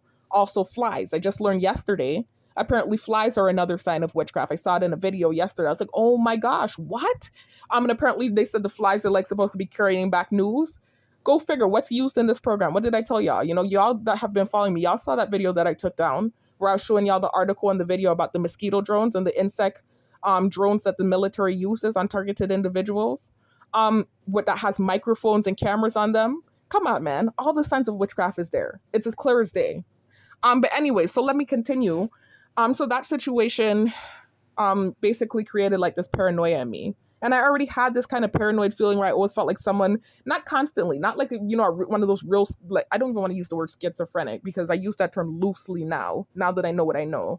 But, you know, like one of those mental cases that really just feel like everyone's always out to get them. I wasn't ever that kind of girl. I really wasn't. That shit didn't start until my 20s. And it was always starting from these random innocent situations that would create this weird thing for me where I'm feeling paranoid. It was this weird thing. And then go figure, I found out that's another symptom of witchcraft is paranoia. But then, too, that's also a symptom of ADD and Asperger's. So if we're not looking at it spiritually and we're looking at it mentally, that is a symptom of ADHD and Asperger's as well. But why didn't I have that before? This is where that doesn't make sense. You know, because in high school, I never had an issue with thinking sure, I was so happy-go-lucky in high school. You know, I had so many friends who were hanging out, having a good time. I was never this paranoid basket case thinking somebody's out to get me and somebody's trying to set me up. And that was never the case. And then again, too, I reiterate, every situation where I initially thought someone was doing something, I had reasonable suspicion to think so. It's just the fact that I took it further than it needed to be taken, you know, my accusation or my feeling, without having enough substantial evidence. That was where I was wrong. So anyways, with the third situation, after the Airbnb thing happened 3 times in a row, I moved home because I graduated. You know, I had a teaching offer in Florida, but I decided to move home because of what was happening in the Airbnbs. Plus, I did always want to teach home. My only fear was because I had a bad experience due to the cyber stalking, cyberbullying. I believe that created this bad experience for me in the first school that I taught at. You know, I was a paraeducator, which is kind of like a substitute teacher / teaching assistant. It's a little bit different than a substitute, but I would even be substituting. I remember they had me sub several times when I had that job. And so I remember at that school, you know, I did have somewhat of a bad experience, and I attribute it to that cyber stalking, cyberbullying situation. You know, I believe what happened to me at that school was because they were probably aware of the things I had said to that guy. I really do believe so. It had spread island wide. Not the way that this targeting has spread island wide. It's a whole different thing happening now. You have all kinds of different communities involved in my targeting now. Back then, I think it was a certain community of people that were familiar with what was going on with that cyber stalking thing. But now with the targeting, everybody on this island is involved. Everybody. So anyways, so I did have kind of a bad experience there. You know, it wasn't like terrible. It's not like they were hitting me or slapping me or pushing me around. You know, they were actually professional. You know, it was a job. It was a professional place. But they would do passive aggressive things. So in other words, like pinching their nose or Things like that. That's what was being done at the school. And, I'm such a pushover and I have this rejection sensitive dysphoria. It does not take much for me to feel offended and hurt about anything. And so I remember that was just such a terrible experience for me. Someone else might not have thought what was happening was such a big deal. But for me, it was like the worst thing ever. I felt so bad and so hurt about what was happening. And so I remember just, before coming back home to teach, I do remember thinking about that experience and feeling fearful that what if that happens again? I do remember that being my fear. And then also thinking about the fact that I couldn't date a guy genuinely here on island because of that cyber stalking situation. You don't know the major impact that thing had on my life. Major impact for years. But anyways, I'm trying not to, and then they wonder why I talk about it. It's crazy to me that they don't understand why I talked about it. And then I, in the other neighborhood, saw someone in my close circle talking to that guy's father, and a lot of noise campaign was happening in that neighborhood. I'm like, how do they not expect me to talk about this? And they're acting like I'm the villain for talking about it. I thought it was ludicrous. But that's what's happening in this program anyways. You just get villainized. And even when what you're saying makes sense or your reaction makes sense, it doesn't matter. You're still villainized for the things that you're doing or saying, right? So anyways, guys, so that was my third time. I didn't get to it yet. So anyways, I decided because of what was happening in the Airbnbs, that I would not go with that teaching offer that I was given. And also too, once the lady that gave me the offer realized I didn't have my teaching certificate, because what happened is she interviewed me and she liked me so much that she gave me the job off rip and she didn't check to see if I had my teaching certificate. And so when she found out I didn't have it, then she kind of had to backtrack and not really renege on the offer, but she had to try to find a loophole to get me into the system. So what she was saying is she was going to put me in as an interim sub. And then what would happen is she would have me in the place of English teacher and I would be getting the same pay, but my title would be interim sub until I was able to earn my teaching certificate. But it was just too many hoops she was telling me I would have to go through. I had been dealing with the weird Airbnb situation and feeling creeped out. And I was feeling to myself like it's been a few years now, so maybe I can now teach in the public school system down here. And maybe hopefully they forgot about what happened. This is what I was thinking in my head. Because I understood why certain things were happening to me in that first school that I taught at. But it's just, to me, again, I'm not good at dealing with bullying or rejection, because I was never somebody that was bullied in school. It's been the opposite for me. Typically like how somebody that's a bully victim, they'll have this story that they were bullied when they were a kid and then they grew up and, they turn into this cool person. It was the opposite for me. It was like I was this cool person when I was a kid and then I grew up into this bully victim, and it kept starting from these weird incidents and it all started after I moved out from that roommate. So it was just all weird to me and it was all kind of relative to some of the things she experienced. And I was just like, oh my God, either this is a major set of coincidences and synchronicities, meaning unrelated coincidences, or something ain't right in the water. But anyway, so it was just weird what was happening. So this is what I attributed my poor experience in the first school that I taught at. That's what I attributed that poor experience to. Basically them probably having caught wind of the things that I said out of anger to that guy. And this is what I felt like that treatment was about, So I wasn't, in my head, I was kind of just thinking to myself, do I want to go back home and try to teach again? Like, is it going to be, I was just questioning if it was going to be the same type of situation, But the thing is that my mom was teaching at the school that I was going to teach at, it was a high school this time instead of an elementary. And so it had been a few years and I was like, well, maybe it's not going to be the same thing. It might be better because I know that my mom's an excellent teacher and, she has a good repertoire. My mom is not like me, she's social. My mom's weird. She's a social introvert, if that makes sense. So it's not like me where I'm socially inept and I literally don't know how to socialize with people, but I can force it, and be professional and get my job done. My mom can literally act like somebody that's gregarious, and can make friends and have these type of friendships, but she's introverted and literally just keeps it at business. She never really goes outside of business with these friendships that she creates or whatever, working acquaintanceships, whatever you want to call it. I even remember when she was a dean at the first school she worked at, the first school that I went to, I remember all the time they were trying to invite her outside of the school to different events and stuff. And they're like, man, so-and-so, I don't want to say her name. I was going to say my mom's name. You never want to come out and hang out with us. She never wanted to go outside of her job to do anything. And it wasn't anything negative where she felt anything adverse towards her coworkers. She's just, it's weird. I got a double whammy because both of my parents are introverted. It's weird. My parents are contradictions. They're both gregarious introverts. My dad, on the other hand, is also like that. He's very shy and like an introverted type person too, but he's also, it's like ambiverts. Both of my parents are ambiverts. So it's like they're kind of introverted type of people in a way, but they have a lot of connections. I can't really explain it. It's the weirdest thing ever. With my dad, it's more so outside of work. It's like he has all these friends on island because he's just a kind of cool, jolly kind of person. So he has all these friends that he knows all over the island. With my mom, it's like the opposite, where she has all these working connections because she's such a good teacher and she was such a good administrator when she worked at her first school and dean and whatever else. You know, she was a guidance counselor and she helped a lot of kids get into college, that she has all of these working connections. Like she could literally call anyone for a favor if she ever wanted to. She has a lot of friends on this island, but it's still not like friends like, you know, go out on the weekend and hang out with. They're introverted, but yet they know a lot of people and they're gregarious. That's not the case with me. You know, that's all I'm trying to say. It's like I'm somebody that can act professional. I can get the job done. I can do a really good job with my job. But when it comes to the social arena, I'm not even able to fake the funk and be, you know, a gregarious person. I can speak to you and act normal, but like being gregarious and actually having like flowing conversation and, you know, like a normal coworker that can like make that type of friendship with their, I'm like so introverted. I can't even explain it. It's literally just business and that's it. I don't know how to do anything outside of that. Even if I try, it's always awkward. I can't really explain it. Anyway, so just understand that with that personality, you know, and then what was going on with me, just understand that with that personality that I have, that introverted kind of socially inept personality that I have, in addition to the dumb shit that I said to that guy, just understand that it was a nightmare for me trying to get along at any job, right? Down at any professional job where people that had heard about what was said. You know, it was kind of a nightmare. And when I say a nightmare, it's not like I wasn't doing the job. It was more so a nightmare as in like I didn't know how to socialize and they had these negative feelings towards me. And I wasn't the kind of person that was gregarious enough to break down that barrier. I wasn't that girl. You know, I'm not social. I'm not a social person. I never have been. I'm an extreme introvert. So for me, saying those things that I said to that guy and that getting out, it wasn't anything that I could ever fix because I'm not social enough to fix it. So it's just like, whoopsie, you know, that kind of way. So anyways, when I left and I was coming back, all of that was in my head because I'm going off on a major tangent. I think that's why I heard noise campaign in the background. I have a bad habit of doing that.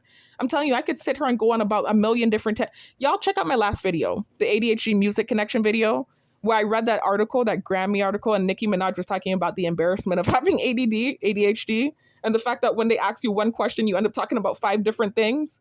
That's why I keep pointing it out now, because I realize how bad it is for me. I literally keep doing it. And I know y'all have noticed that in all my videos. Typically, I can rein it back in, but sometimes it takes me quite a while to rein it back in. But anyway, so that's all I went off on a major tangent. So that was my fear about coming home when I graduated from school. I was just like, oh my God, am I going to deal with the same kind of thing that I dealt with at that first school that I taught at? This is all I was thinking in my head. So should I really try to stay up here and make things work? But then the weird Airbnb thing was happening that was freaking me out that I had never experienced before. You know, my first experience with, you could, I guess, say gang stalking. It wasn't outside the house gang stalking. It was in-house gang stalking, but still my first experience with it. And I was creeped out. I didn't know what it was. I didn't even know it was called gang stalking.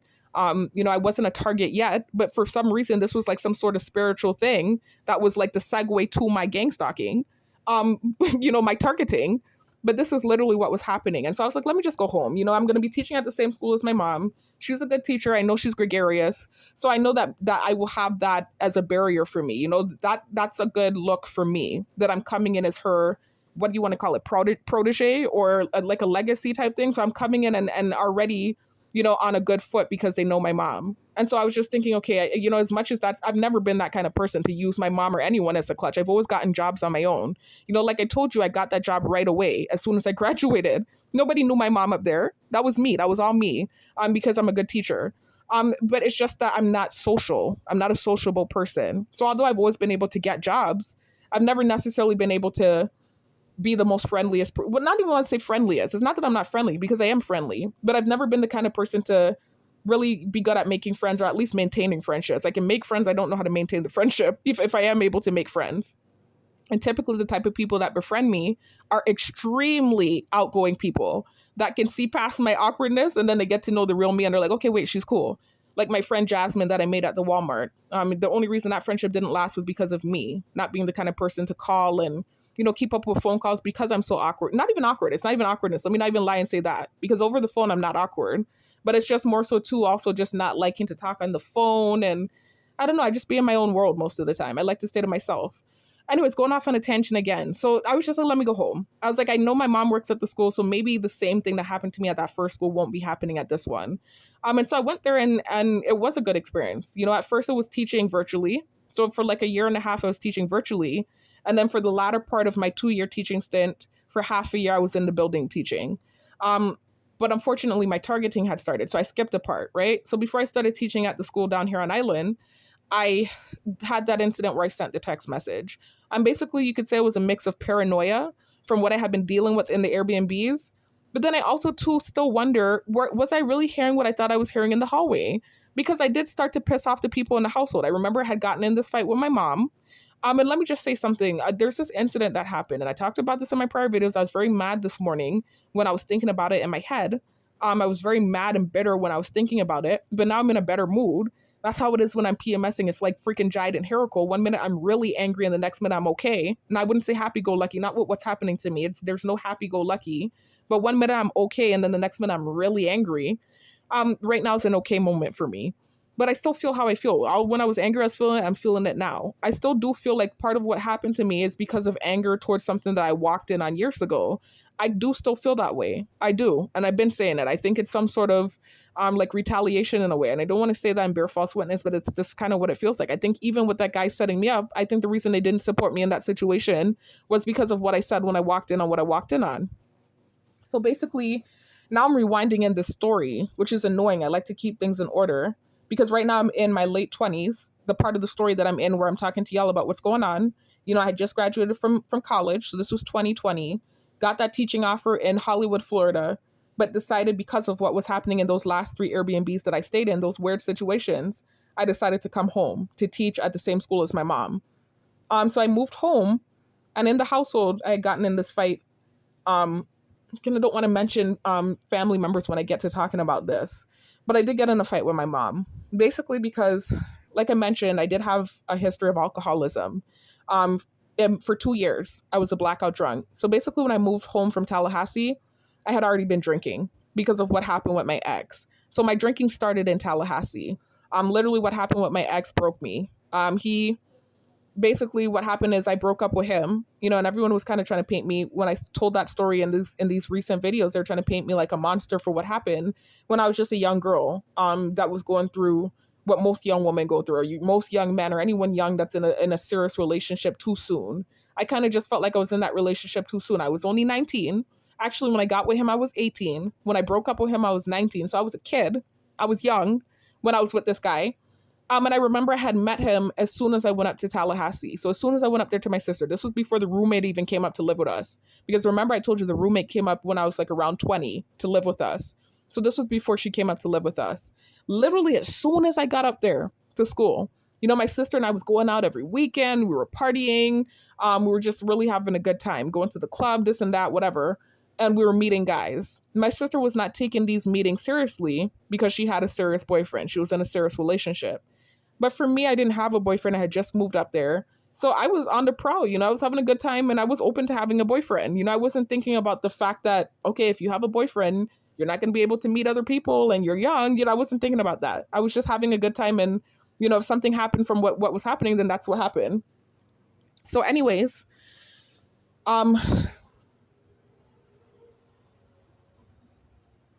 so basically, sorry about that. I heard noise in the background.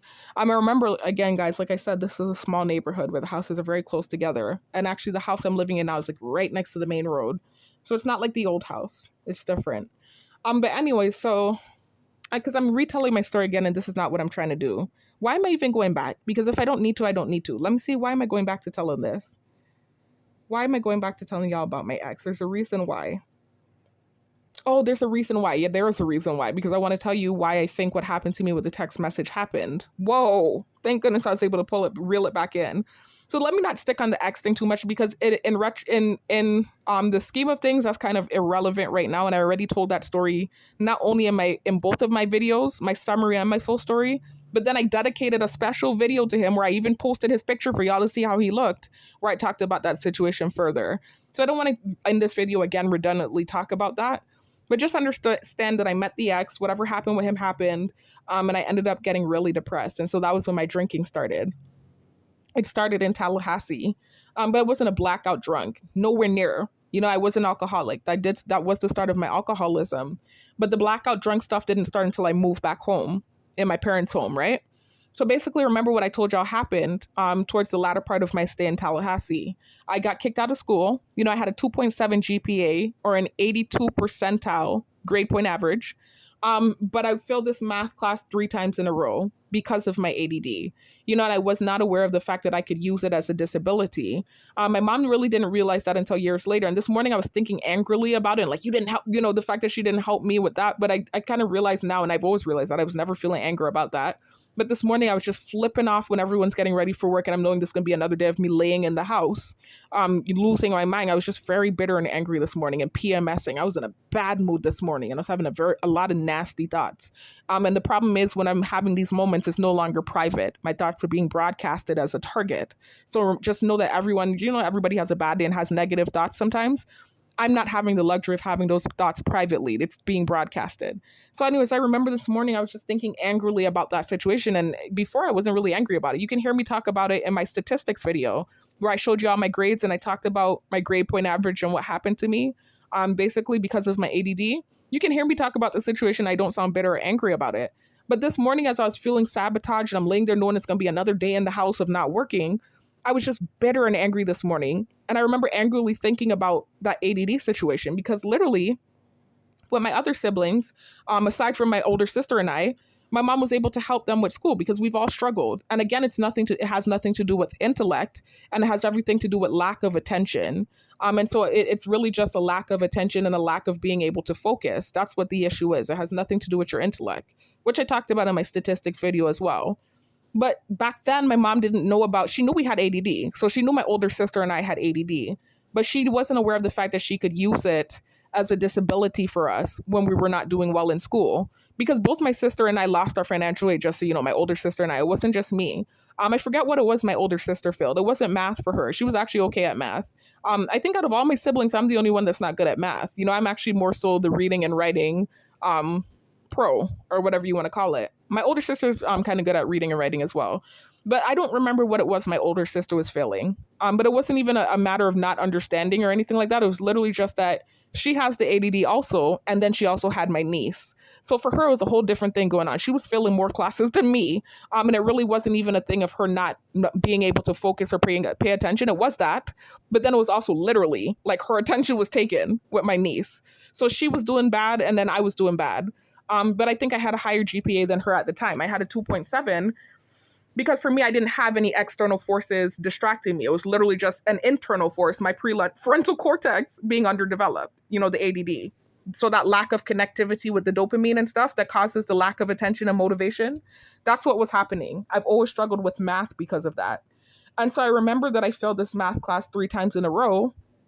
And my mom did try to fight for us. It's not like she just totally sat on her ass and let us... It's not like she just totally sat there. And excuse me, I didn't mean to be disrespectful either. I didn't mean to say sat on her ass. That's disrespectful. I didn't mean to say it like that. But it's not like she just sat there and let whatever happen. Like put her hands up, oh, well, come home. It wasn't like that. She actually did come up there. I remember because there was this mean lady named Miss Moss that worked in the financial aid office that my mom actually went back and forth with too. So she did try to help us. She just didn't know about being able to use the ADD as a disability for us to remain in school and keep our financial aid. She didn't know about that at that time. And that's okay. She didn't find out about that until later. So it is what it is. I don't feel any animosity about that.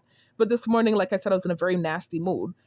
Anyway, so she did try to kind of advocate for us, for my older sister and I, especially me, because I did have a 2.7 GPA. She's like, they're both passing. I think my sister had like a 2.5 GPA. So she's like, they're both passing. They both have passing GPAs. Why can't they, why are they losing their financial aid?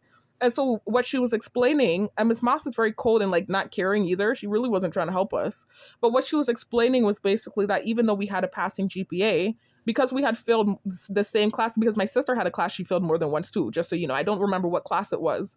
But because we had a class that we had failed more than once, our completion rate dropped. So they were doing this new thing called completion rate. So it had nothing to do with your GPA. Because the completion rate dropped, we lost our financial aid, the both of us. And so my mom didn't know that she could use the ADD as a disability and keep us in school. So I remember that being so depressing for me because it's like, oh my God, like I had a 2.7. It's not like I was failing. And it's like now I messed up with the math class and I don't know when I'm going to get the money because we were struggling, my sister and I, we were struggling to pay rent. I was scraping it together, working at Walmart, making $7 an hour, not making anything, being stalked by this asset protection guy that was following me up and down in the aisles, barely making ends meet. So I'm in my head thinking to myself, when am I ever going to be able to afford this $1,000 change class? Because that's what I had to do to get back in school, just so you know.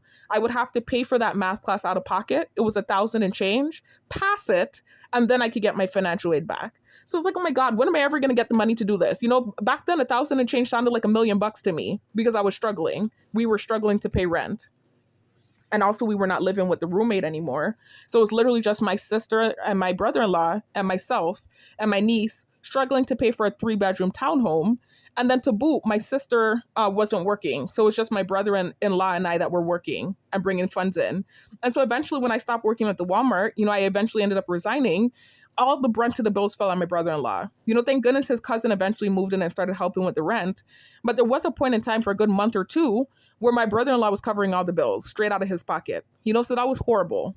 It was really bad for us at that time. I remember that we had this big, super high car note. We stupidly got into this car note that my mom warned us not to get into. But I was so desperate to have a car, and it was such a nice car. I got into it and couldn't even keep up with the payments for that. It was just we were really struggling. I remember it was hard. So all of that had me depressed. And then to boot, I was dealing with the weird stuff with my ex where he was leading me on. I talked about the story in my full story. It was initially him and I were together. I broke up with him. And then 2 years later, him and I started talking again. He took my virginity, and then basically just started leading me on, just like this friends with benefits thing where he's kind of saying things to pacify me. So making it like we're together, but really just using me for what. So it was just like this type of friends with benefits type of situation. And that was not what I wanted for myself. I had held onto my virginity for so long and blah, blah, blah, just stupid, dumb stuff. Really stupid overreaction again, because back then it's not that big of a deal. And I'm not trying to sound like desensitized or down with this kind of agenda where you just sleep around, because if you do that, I don't care. I'm not judging you, but I'm just saying I'm not trying to sound desensitized like that isn't a big deal. It is a big deal. But at the same time, it wasn't as serious as I made it to be. It really wasn't. And I was just like so devastated. It was the end of the world. And so anyways, I remember that I was depressed around that time with everything that was happening, not in school, the ex leading me on, I couldn't understand why I couldn't get him to get back to himself. And then also struggling at work, having this Walmart asset protection guy following me around to the point where I basically quit, the brunt of the bills falling on my brother-in-law. It was just a lot going on. And I did start to drink. But again, it wasn't alcoholism. I was drinking, it was a problem. You would call me an alcoholic, but it wasn't like to the point where I would say I was a functioning alcoholic at the time. In other words, it wasn't blackout drunk. The blackout drunk didn't happen until I came home and I started getting cyber stalked and cyber bullied, in addition to what had happened to me in Tallahassee, which nothing happened, but basically, the ex, doing whatever, in addition to the other things, not being in school, blah, blah, blah, blah. So I was in a depressed state when I came home. I remember coming home depressed. And then I went with my stupid ass and went to meet that dude that I was talking to virtually, knowing I had for a good 2 years, because basically you could say him and I only talked for a year of normalcy. And then for the latter 2 years of our talking, I was accusatory towards him. Not straight up, not like every day, you are a liar. It was nothing like that. But like just always questioning him and acting suspicious about everything, like just very suspicious. And still, I don't even know why he continues to talk to me. I kind of wish he would have cut me off, honestly. But just talking to him and still being a very suspicious person. I'm an accusatory. And so then it's like, you dumbass, you did that. Why would you think to come home and meet this man? What are you thinking? But I remember I wasn't in my right state of mind. My ex had just led me on. I was in a very depressed state, wasn't in school, all these different things happening. So I took my stupid ass to go and meet up with this guy.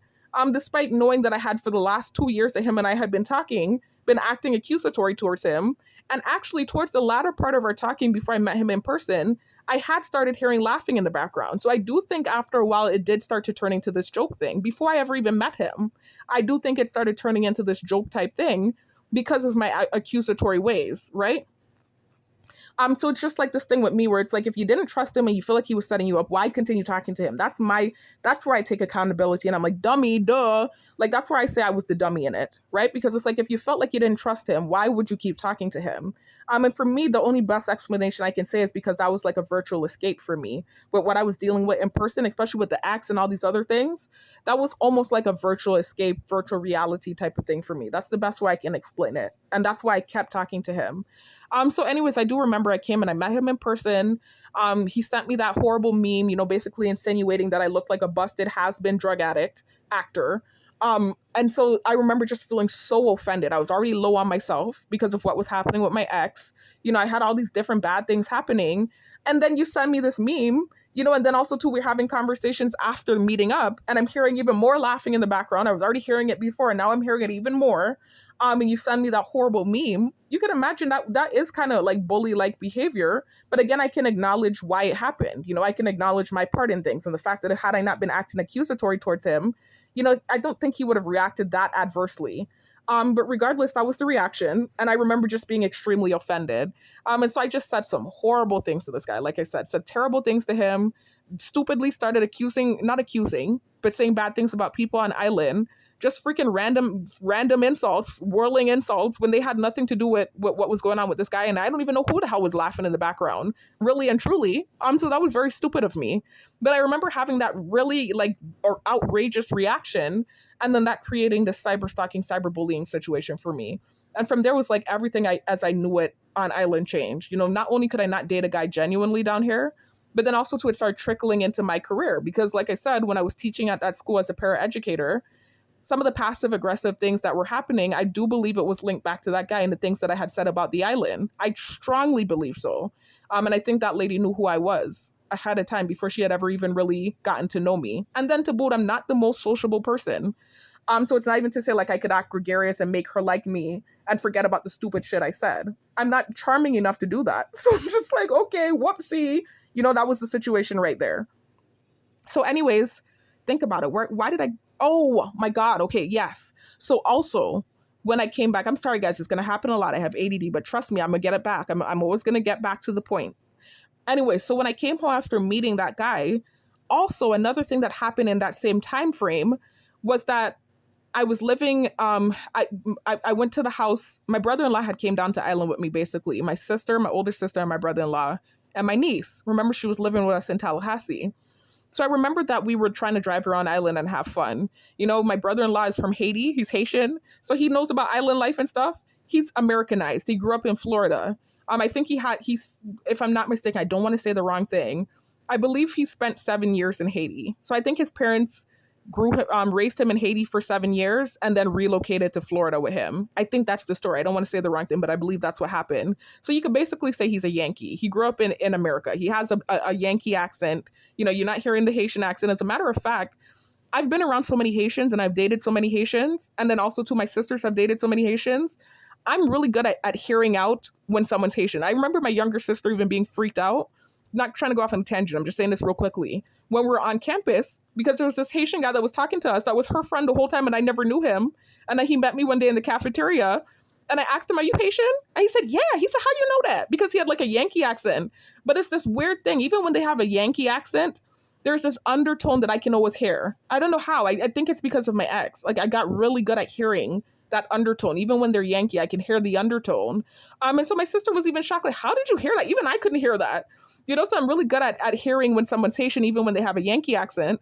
But my brother-in-law, the way he talks, you cannot hear that this man, I couldn't even, if I didn't know him and I heard him talk, I would have never guessed he was Haitian. Like the way he speaks is like your typical Southern Florida boy. Like there's no freaking hint of him being Haitian. I cannot hear it.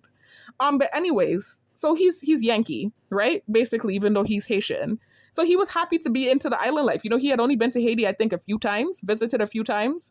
So he was happy to be on like an authentic island, having the island life experience with us, right?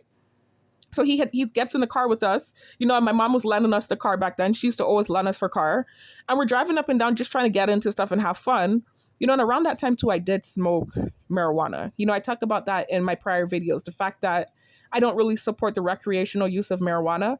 And it's not because I think it's bad. I actually think, from my own personal opinion, I do believe marijuana is medicine. I think it's medicinal, and not just think like I'm just spitting out a subjective, meritless opinion. That's actually proven that marijuana has medicinal properties, so it is good for you.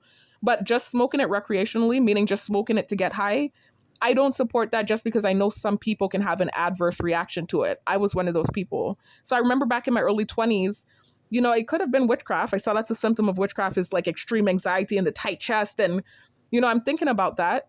But I do remember that it also happened around the time that I was smoking marijuana. I was smoking a lot of marijuana back then. And I do remember that my mind was having trouble touching down. That's the best way I can describe it. I felt like I was going off back then in those times. What happened with my ex had happened. I wasn't in school anymore. Just these weird things were happening. And then I came home and that situation with that guy happened. And I started getting set up. And I do remember just feeling kind of off in the head around that time. It just felt like my brain wasn't touching down fully. That's the best way I can explain it. It felt somewhat like marijuana-induced psychosis. And from what I understand, neurodivergent people, so people with ADHD and or Asperger's, can have adverse effects to medication. So things that would affect one person one way could have the negative or the opposite effect on somebody that's neurodivergent. And so I think with marijuana, even though it's supposed to relax you, and yes, some people go para. And when I say para, I just mean have like a bad reaction to it, like a bad, what is it called? A bad trip. It's still usually just like a first time thing. It's not something that's constant. But with some people, with the way that their brain is wired, you can have like this constant bad trip, and it can even turn into this psychosis-like state that when you're not even high, you're feeling kind of high, or you're having this kind of weird type of thing happening. And that's what started happening to me around that time. So anyways, I was still smoking though. I hadn't stopped yet. I was still smoking marijuana and using it recreationally. And so was my sister and my brother-in-law. And so I remember that I had a younger person in my close circle. That's what I'm going to say. I'm not going to reveal who the person is. A younger person in my close circle who's 10 years younger than me. So he at the time was, when I came home, how old was I? I was like 24 when I came home from Tallahassee. I think I was like around 23 or 24. I believe I was 24. I think I was 23 actually when I came home from Tallahassee. Was I 23? I think it was 23 or 24. It doesn't matter. Let me just say 24.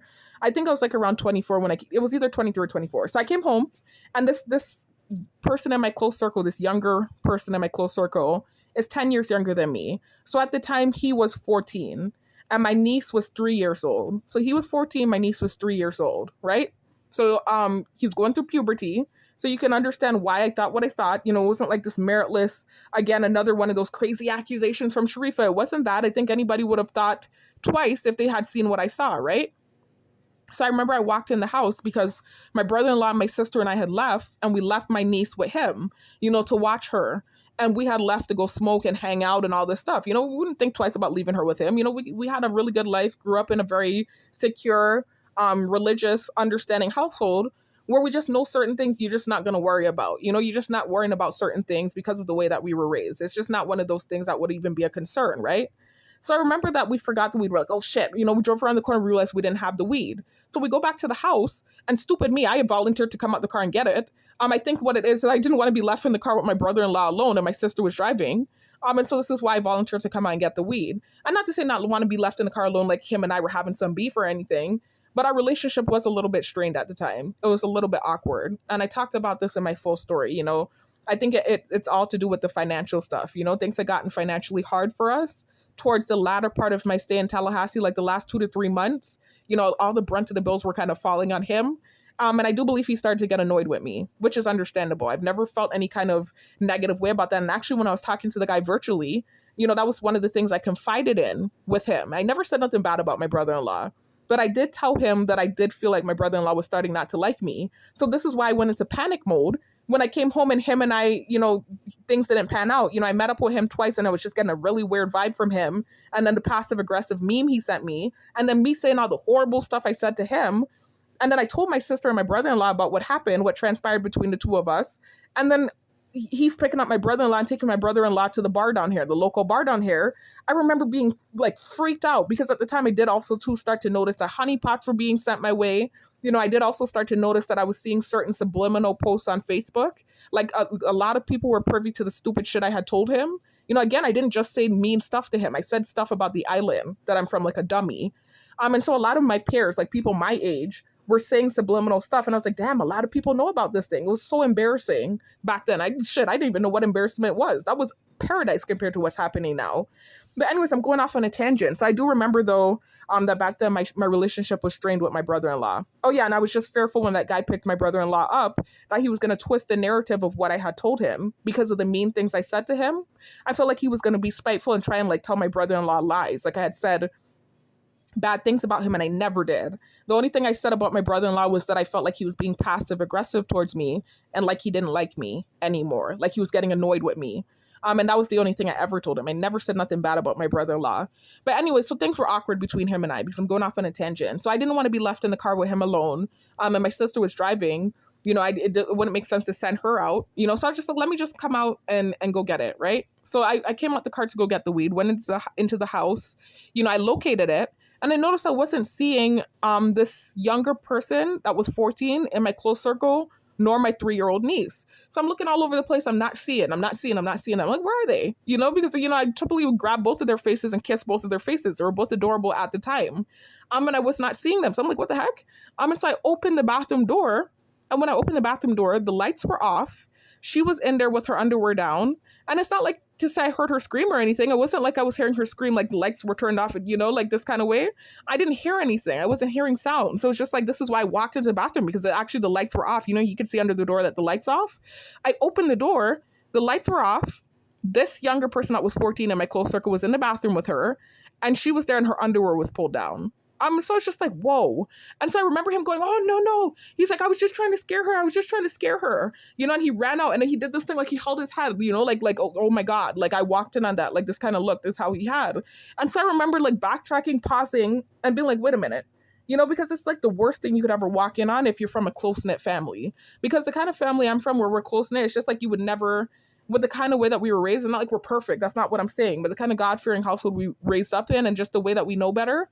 To walk in and that, it was just like my worst nightmare. I'm like, there's no way. I'm like, no way. I'm like, what?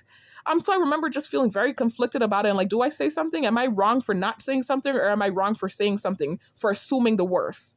But I walked in on that and I knew I had to say something. And so I do remember him saying that. I just went like, oh, okay. You know, I took the weed and I walked out and I was feeling conflicted.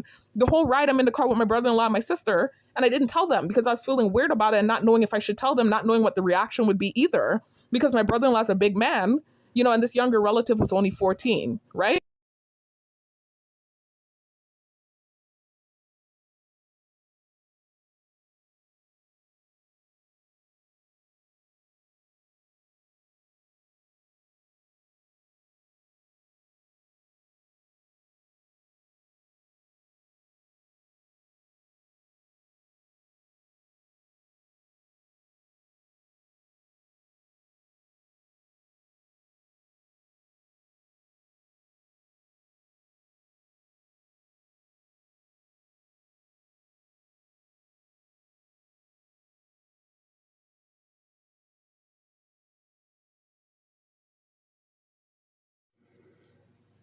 Sorry about that. The video cut off, guys. And actually, I'm realizing I'm a whole hour and 50 something minutes in, so I'm gonna try to wrap it up. Now, I was really supposed to be documenting what's happening now, and I went off on a tangent by accident. This is supposed to be a plea for help. That's what this video is supposed to be, and me documenting what's happening now with my employment situation. And then I was just trying to rehash some of the things that's happened to me and why I think some of the things that's happening or that happened that transpired in the first place. But it's like I started going too deep into details about certain things that I've already talked about in several videos, not just my story videos. So let me try to now wrap things up. But anyway, so, you know, he was, like I said, 14 and my niece was 3 at the time. So they were both children, you know, they were both young. And I just felt conflicted about the situation, you know, because my brother-in-law was a big man, you know, and I didn't know what his reaction would be. You know, when I say big man, he was in his 20s. You know, I was in my early 20s. My sister is how old? Like 3 years older than me. So I was 24 at the time. So she was like 27. My brother-in-law was probably like 29, you know, almost 30. So like I said, a big man, you know, and so I just didn't know what his reaction would be. And then I wasn't even sure if what I walked in on was what it might have been. You know, I wasn't sure what that was. Because you have to understand, this younger relative that was 14, He's a clown, a real clown. Like, this is the type of stuff he would do back then. He's the kind that would turn the light off and scare you. He's that type of person. You know, he's the kind of person that harasses you or does pranks. You know, he's really that kind of personality. You know, he always has, and we always made that type of joke about him. He's really a clown like that. Even still, he's more mature now, more of a cool guy. But still, even now, he's kind of clownish, you know, nowhere near as much as he used to be. He was really a clown, you know? And so that did fall in line with his personality for him to have turned off the light and scared her, and me walking and it just looked like what it, you know, something that it wasn't, you know? It could have really just been that. And I did have that understanding, but in my head, this is why I was conflicted. I was like, damn, you know, I know he's that kind of clownish type of person. So am I wrong for thinking that? You know, am I bad for thinking that? Should I have not thought that that's what was happening? You know, or should I even say anything? This was my confliction. But then I'm like, what if that was what it was and I didn't say something? And so this is what made me say something. I said something to my mom, and I remember her just kind of being like, come on, you know this person, you know, this kind of way. She looked kind of irritated with me that I even thought that in the first place. But at the same time, she took it seriously. It wasn't like she just brushed me off like, come on, and just cut me off and didn't take it serious. She did. But it was still more so in this way, like she was irritated with me. She even mentioned, you know, now that we're going to say this to your brother-in-law, you know, he's going to always have that in his head. You know, that's what she said. I remember her telling that to me, like it was my fault that I walked in and saw that. And so I remember feeling really guilty about that and bad about that, you know, and like, should I have said anything? Like, am I wrong for saying something or for thinking that that's a possibility? You know, because he was young at the time. He was only 14. He was a child too. He was going through puberty. So it is possible that that could have been what was happening, you know? And so this is what my mind was thinking like back then. I do remember thinking to myself, well, okay, he's going through puberty. This is what's happening. I do need to say something. You know, she's only 3. I have to say something. And so my mom, again, like I said, she's not like she cussed me, but I did feel like an energy, like she was annoyed with me. I did. I'm genuinely saying that. And like, come on, you know, it's kind of way like, come on, you know better type of way. But still, she did say something to my sister. I do remember my sister looking kind of like weirded out by it too. But then it just kind of, you know, we kind of just got over it, you know, and we just kind of like let it brush off and be that just this thing like he was playing. We just took his word for it. He was playing. But I did feel like a shift in energy after that happened, especially in my relationship with my mom, in a way, you know? Part of the reason why I felt like Obia was done on me by the roommate was because she had, and again, I don't want to start pushing that narrative and bearing false witness, but again, I'm just saying so you understand why these false accusations that I made, I had reasonable suspicion to be suspicious. One of the connections I made was the strained relationship I started having with my mom after moving home from Tallahassee. And remember, she always had this strained relationship with her mom, and she even used to tell me I was so lucky for the relationship I had with my mom. So I remembered when I came home, you know, that had happened. Then too, the thing with the guy was happening. I was starting to get cyber stalked and cyberbullied. They were not taking it serious at all. They were totally not. And when I say that, I mean the people in my close circle. They just were not, what's the word I'm looking for? What's the word I'm looking for? I'm having a brain blank. They were not validating the things I was showing them. And they were just making it seem like it was in my head and I was reading too much into things. Is how they were making it seem, basically. And I kind of felt like that was being done because maybe there was some sort of animosity towards what I had walked in on. I did feel that way. I did feel a shift. I felt like they got weirded out that I made that accusation. I do feel that way. And I did feel guilty about making that accusation. Like, should I have said anything? Was I wrong for even saying anything that I walked in the dark room and saw him in there in her underwear down? Was I wrong for saying something? This is how I felt. I'm like, because it's like, that's how I started feeling like they started treating me when I walked in on that. And so I do remember things just kind of getting weird within our relationship. And then I remembered also, that my mom started saying passive aggressive things towards me. And I talked about this in my full story. I'm not going to go into the details of it right now, but I was a drunk at that time. You know, I started drinking heavily. You know, after the cyber stalking and cyberbullying started, the drinking had already started in Tallahassee. I clearly said that, but I became a blackout drunk when I realized that I was getting cyber stalked and cyberbullied and that what I was saying wasn't being validated. So all of that was going on. You know, I feel like that there was like some sort of animosity towards me for saying what I said about my the person in my close circle. And I didn't even straight up say that he did anything. I didn't. I just said, this is what I walked in on. What do you think? You know?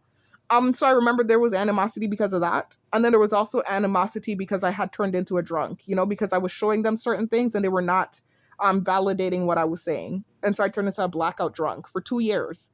And so it went off on a tangent. I want to finish this story. So those were why did I start So these are the reasons why, the things that happened before my later 20s, because remember, that was my early to mid 20s when that happened. And then me being a blackout drunk for 2 years was my mid 20s. So basically you could say from year, you could say from the years 24 to 25. I want to get the timeline right. So it had to be 23 when I went home. That's right. Because it was 2 years of me being a blackout drunk. It had to be 23 when I went home. So that means the relative was 13, not 14. He was 13 and she was 2. That's right. She was 2 and he was 13. That was the age. And so because he's 10 years younger than me.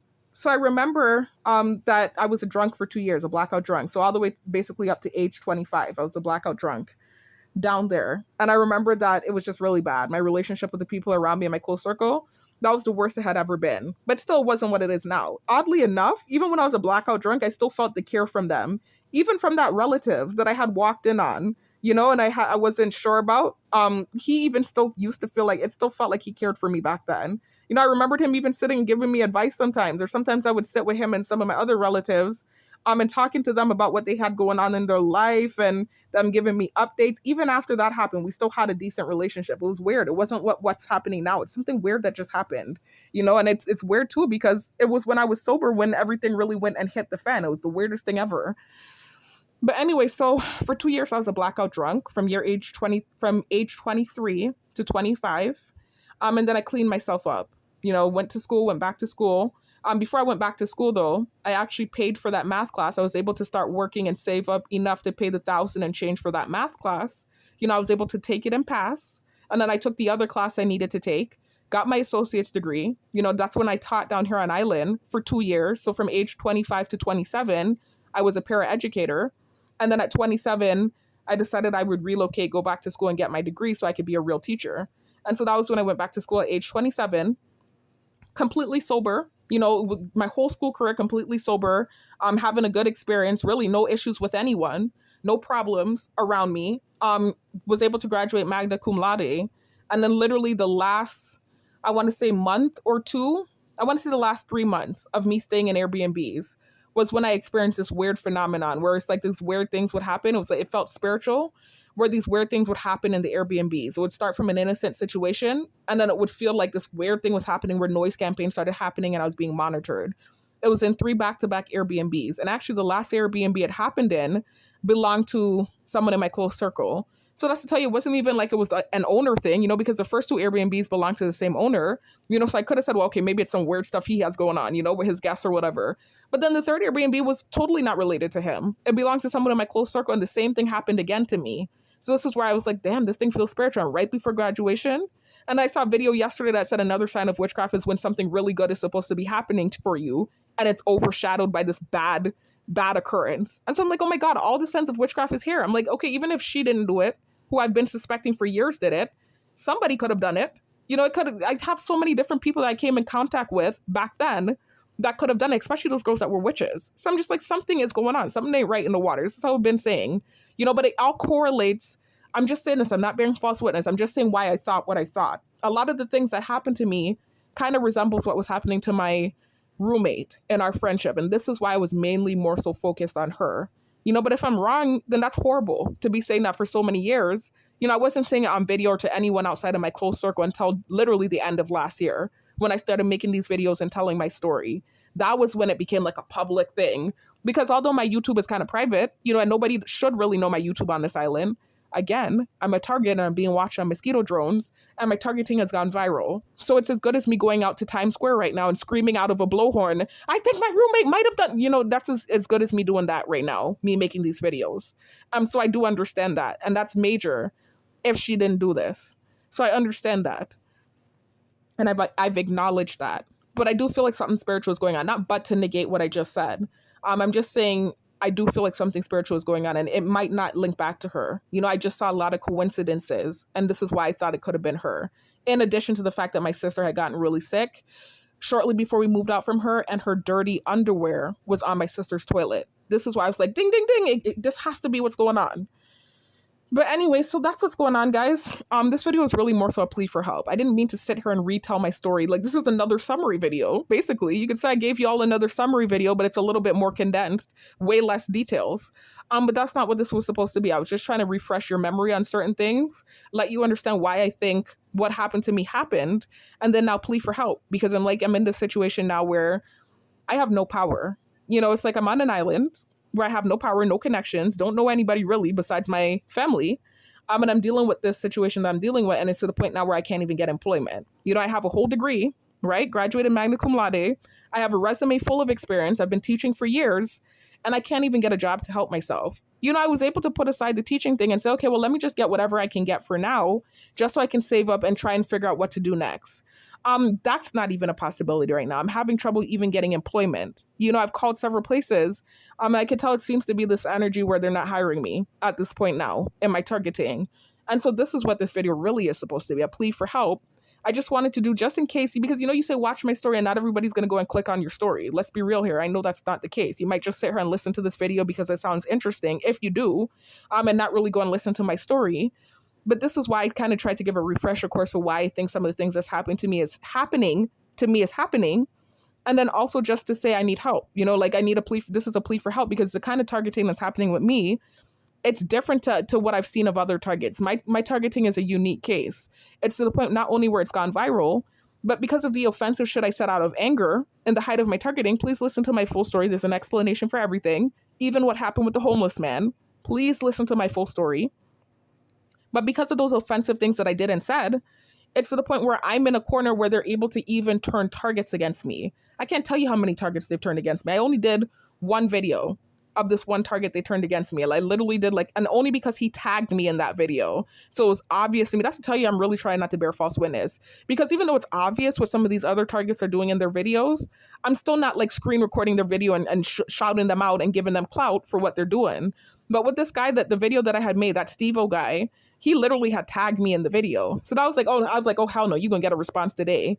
But you can see I took that video down. I'm like, I'm not going to keep doing this, you know, and giving clout to people that are turning against me. And then forget the clout thing, just giving energy to it. I'm not going to give energy to these people that keep turning against me. I'm not going to do that. So for me, I was just more so like, what can I do to get help from another target? What forum is there where I can get help? Because I can't be the only target. There's no way that I'm the only target because that's the comment I was supposed to read to you guys. You know, I even read this comment from this other target. And I'm seeing all these other targets saying it, that the way the program is designed is to get a reaction out of you so they can arrest you, Baker Act you, you know, etc. It's to get a negative reaction out of you. And I've even shared, you know, this video with this former military agent. That video got deleted where he was talking about that's exactly how the program is working. You know, it's literally like an investigation that's going on.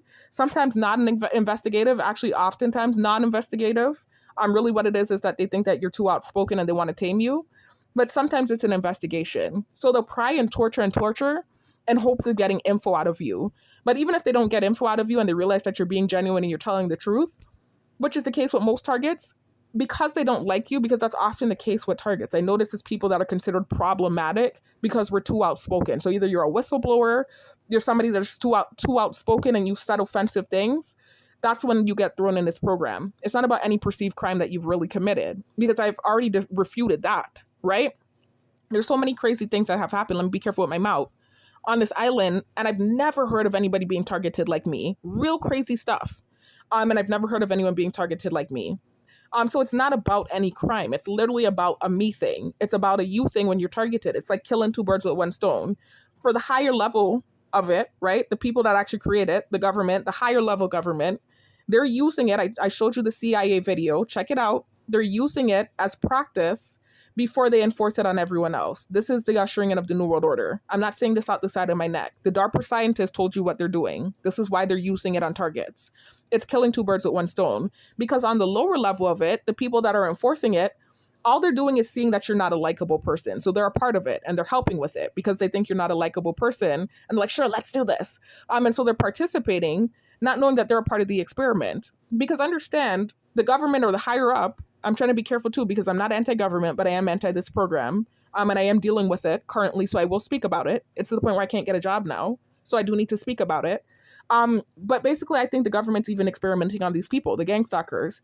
Because even the DARPA scientist told you out his own mouth that he's trying to introduce this to the population, that they need to have talks about this because pretty soon it's going to be being used on everyone. They need to start talking about this, is what he was saying, right? Not to mimic his voice, but that's what he was saying, right?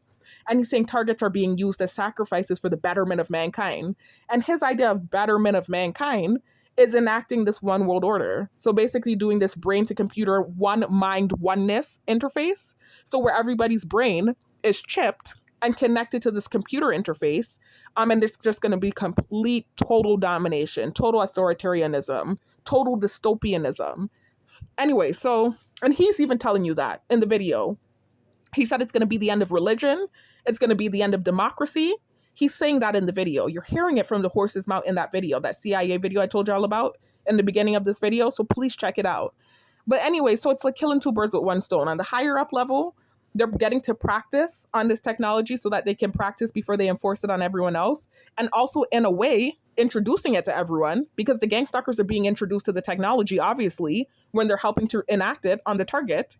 But then also, too, it's, again, a way to tame down or, this is the scary part, get rid of somebody that's too outspoken, somebody that they consider to be too rebellious. So in other words, when they start to reenact this one world order, you're somebody that's viewed as a possible threat, not because of any physical threat, like you're going to hurt anyone, but threat to their system, threat because you might try and shut things down, or not that you could. This is way too all-encompassing. There's no way anyone could really shut this down, only the Most High. But you might be a threat. You might try to rile people up against it, or, really show the negative parts of it, that type of thing, that type of threat. And so that's typically the people you're seeing being targeted.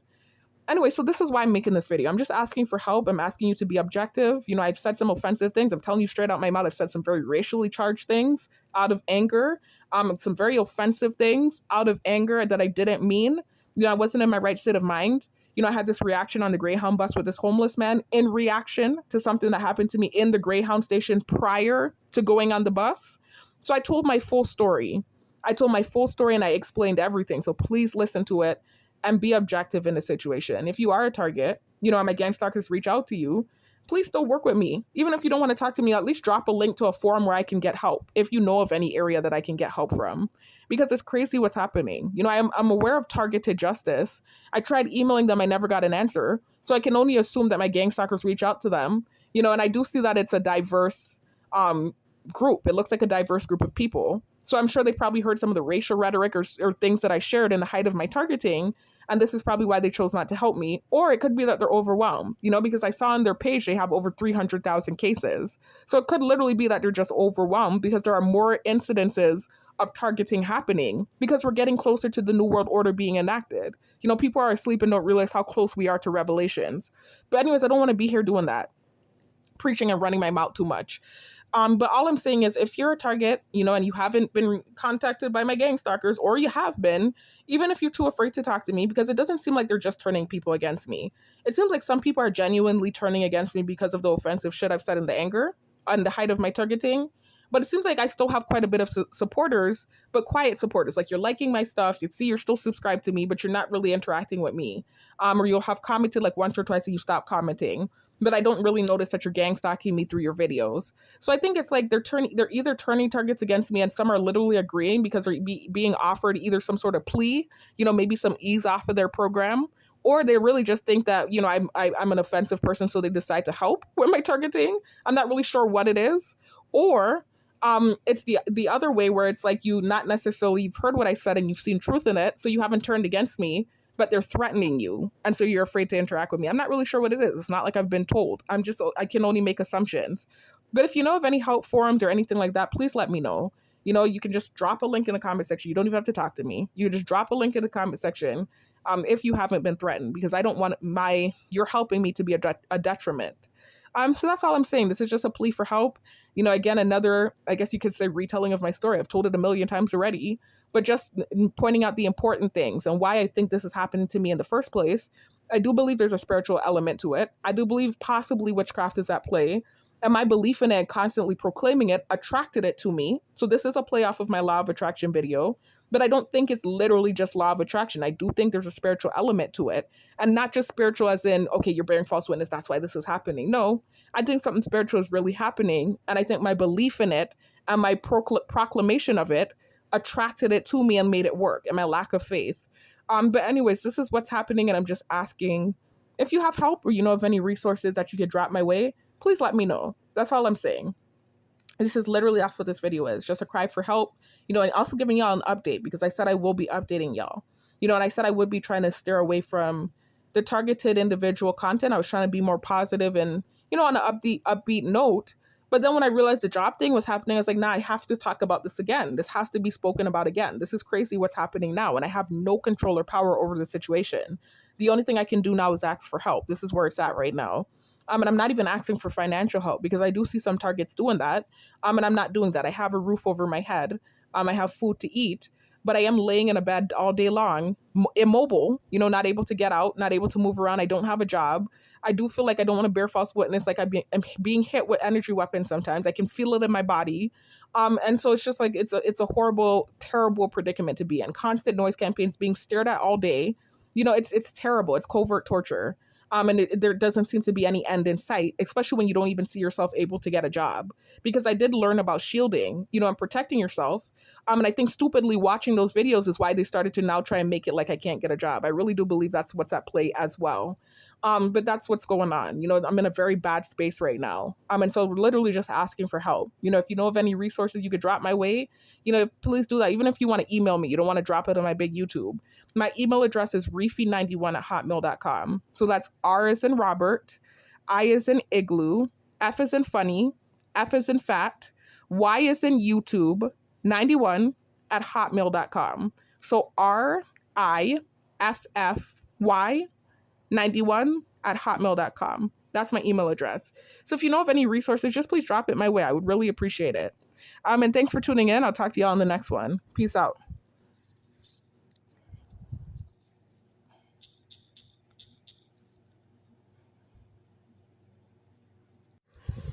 There's one other part of the story I forgot to mention, guys, in connection to that story that I told you with the younger relative and my niece that happened when I first got home from Tallahassee in my early 20s.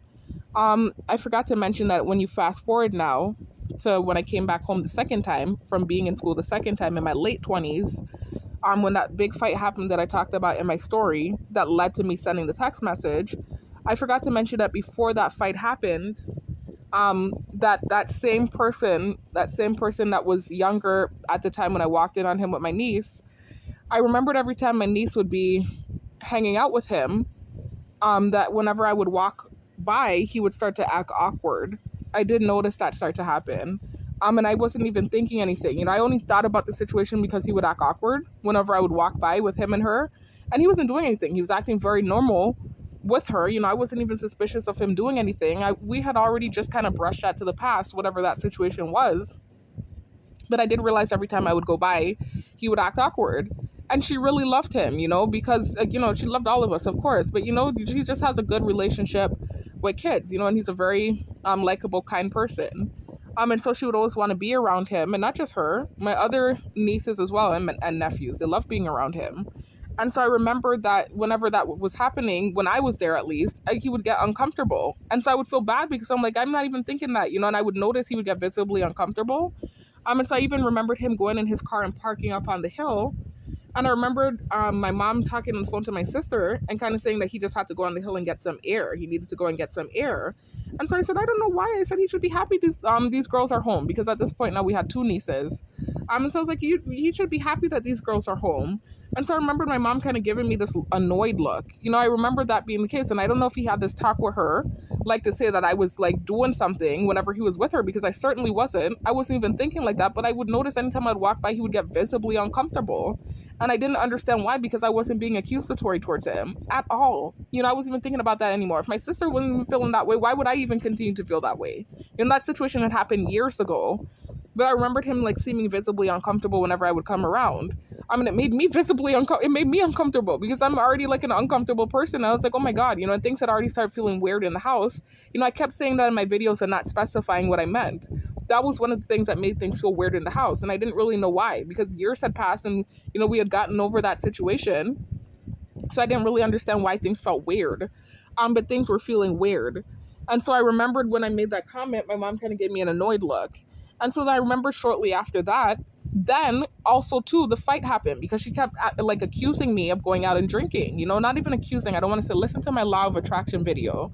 It was more so not like an accusation, but rather an insinuation, and just constantly asking me if I'm going out to drink, because I was taking that same relative's car, the one that went up on the hill and parked. I was taking his car and I was taking it for a drive on island sometimes because I had just came back home, and I love being on the road. I love driving. You know, I was used to having my car and being able to drive from point A to point B to point C. I'm the kind of person just likes driving on the road. I love getting fresh air. I love driving. I'm the kind of person that will park and go to the rainforest, that type of thing. And so I remember when I first came home, I was just happy to be free, you know, because I had been dealing with that weird Airbnb situation, and I was happy to be home. I was just driving up and down and just enjoying the island. And I remember when I would come home, my mom would keep asking me, you know, and listen again to my law of attraction video, because you'll hear me talking about rejection sensitive dysphoria and why I think I had that adverse reaction. But she just kept asking me if I was going out and drinking, and I hope you're not going out and drinking. And I was extremely offended because she knew full well I had been sober in school. You know, I had been away for years, and I even graduated magna cum laude. So I didn't understand why she was doing that. And then too, around that time, she kept mentioning the fact that, and this is why I was saying I think I had that reaction with my younger sister too, with the school situation, because I really felt like in my own mind, you know, I guess you could say convoluted mind, I did feel like my mom was also insinuating the alcohol thing, possibly because my sister wasn't doing well. And the reason I felt that way, I said this in my law of attraction video, was because she kept bringing it up in the household like I was doing something wrong, basically for being her older sister and not encouraging her to do better in school. And I'm like, I can't tie her up and make her come to the computer lab. You know, at this point, she's older. She was 23 at the time. And I did invite her to the computer lab with her. I did try to encourage her, and she did try to come sometimes. She did like twice, you know, like 2 times she came, but she was more so on a hangout tip. You know, we were on 2 different levels at that time in school. You know, I was older. I was 27. I had already had my party days. She was only 20. How old is she? She's 4.5 years younger than me. So she was 20. I was 27. I suck at math. I'm sorry. So she was 22 making 27. 24. 20, blah, blah, blah. She was 22 making 23 because she's 4.5 years younger than me. So you have to understand she was very young. You know, she was still in close proximity to those girls on campus, you know? So she was able to hang out and, you know, have a good time. I could have too, and I did sometimes, but for the most part, I was more so feeling more mature than them, and I was more so on this one-track mind of hyper-focus. Get it done. You are going to pass, girl. You are going to pass. So this was me. I was living in the lab. If I wasn't at work, I was living in the lab, just writing a bunch of papers. So I would try to invite her, and sometimes she would come, but again, she was more so on a party beat, right? So I remember in the household, that was one of the things my mom had brought up, you know, was why I didn't invite her to the computer lab, and I needed to be trying to motivate her. I said I was, you know, it wasn't like a thing where I wasn't trying to motivate her. But in my mind back then, I felt like it was a mix or a combination of things why my mom kept bringing up the liquor thing. You know, I kind of felt like it was something to do with what happened with that relative, you know, with the niece thing years ago. And then him feeling uncomfortable whenever I came around when she was around. I think that was the thing that he might have talked to her about, so that made her feel irritation towards me. Then also her just knowing of my past as an alcoholic from years ago. And then also too, then thirdly, my younger sister, I think, not doing well, and her thinking that I wasn't being, I don't know, as helpful of an older sister by making, I don't know what was expected, because now she does that. You know, she was doing that to my same younger sister. She was doing that to her with my brothers. And I remember my younger sister and my mom actually fighting about that several times. You know, I never fought my mom about that. But I did kind of feel like, well, I can't tie her up and make her come to the computer lab. But it was kind of the same thing she was doing to my younger sister, like kind of crowing with my younger sister for not getting my brothers to do their work or not getting them to go to the computer lab. And so my sister was like, well, what do you want me to do? They're grown boys. They need to do their own work. You know, we can't be, you know, out of all of my siblings, and I think it's understandable because a mom has a different kind of relationship with her sons than she does with her daughters. You know, my mom really coddles and babies my brothers to a detriment. Even my younger sister has noticed it. All of us have noticed it. You know, she really spoils them. And so not only is it like a thing where she fought for them to stay in school with the ADD thing, because of that disability, but then it's to the point where she's like sometimes wanting to help them with their schoolwork, you know, and like expecting my younger sister, when my younger sister was still in school because I graduated before her, expecting her to like try, I don't want to go off on a tangent because that's kind of what I'm starting to do. But she like expected my younger sister to try and get them to do their work. You can't make grown people do their work. They have to want it. They have to want to do it themselves. And I'm speaking from experience because I remember my first time in school, it's when I didn't want it bad enough, I failed the math class 3 times in a row. And then when I went back to school the second time, I wanted it bad enough and nobody had to tell me what to do or push me. I did it myself because that was when I wanted it bad enough, when I worked my way back into school and I wanted it bad enough. And so this is what the argument has been kind of with my mom. So it's not anything specific to any one of her children. I think like the younger kids in particular, she tends to baby them. And so I think that's just what was going on in that situation. But I just took offense to it, you know, because she was saying that, you know, and then she kept bringing up the liquor thing. And then the thing with the other relative happened with my niece. And I just felt like it was feeling weird in the house. And I just felt like she was bringing up the liquor thing to be, you know, kind of like, I don't know, low-key passive-aggressive is how I felt at the time. And again, that was probably just rejection-sensitive dysphoria. I said that in my Law of Attraction video, but that's how I felt. And so this is why I was so offended. And then that big fight broke out. And then shortly after that happened, I'm kid you not, all of a sudden I started hearing noises outside the door. I wasn't hearing it before. You know, I had been home for a good month and staying in the room with my nieces and not hearing anything. I wasn't texting them or saying anything. I wasn't hearing nothing. Then literally shortly, I kid you not, like a week after that fight, all of a sudden I'm like feeling like when I wake up at night, I'm hearing stuff outside the door. It was this weird thing. It was like very similar to what had happened to me in the Airbnbs shortly before I came home. It was like the same thing. It felt like the same kind of noise campaign happening, but more subtly. You know, it wasn't as loud and as obvious, but I felt like I was hearing something. So I'm like, wait a minute. I said, I know I'm not losing my mind. I'm like, am I hearing something? Are they starting to do this to me now to be spiteful because of the fight? That was what I was thinking. I wasn't thinking ever in my mind that they would think, I wasn't thinking ever in my mind that they would think that I was doing anything. You know, that wasn't even a thought that crossed my mind. You know, I wasn't even thinking anything like that. I was more so thinking that they're being spiteful now and doing what was happened to me in the Airbnbs to spite me because they felt like I was, I don't know, like I was annoying them or whatever, pissing them off. So they're just trying to do like be spiteful. This is what I thought in my head. And so I sent that text message falsely accused, and I didn't even straight up falsely accuse them, you know, because that was the last, you know, this is how I didn't close off the video correctly. Remember I told y'all there was 3 false accusations I made that had major consequences for me. This was the 3rd one, sending that text message. And so I do remember just basically, I didn't accuse them, but I did insinuate that they were doing it out of spite to gaslight me. That was basically the context of that text.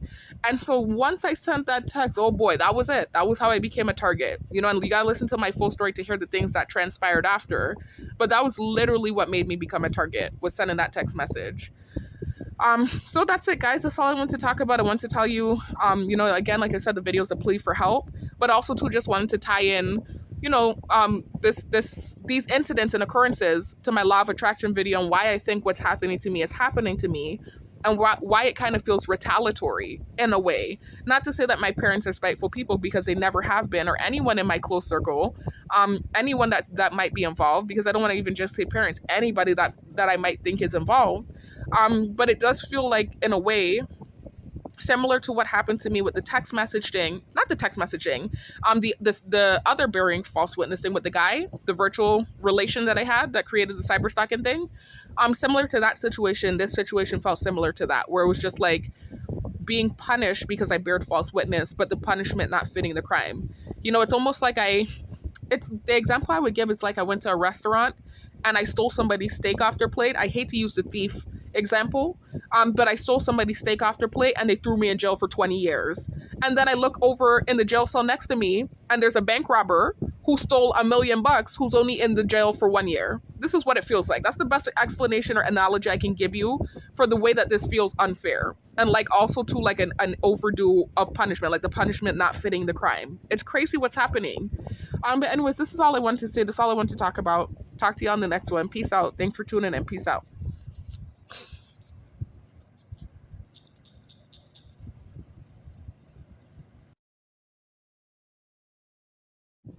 Hey y'all.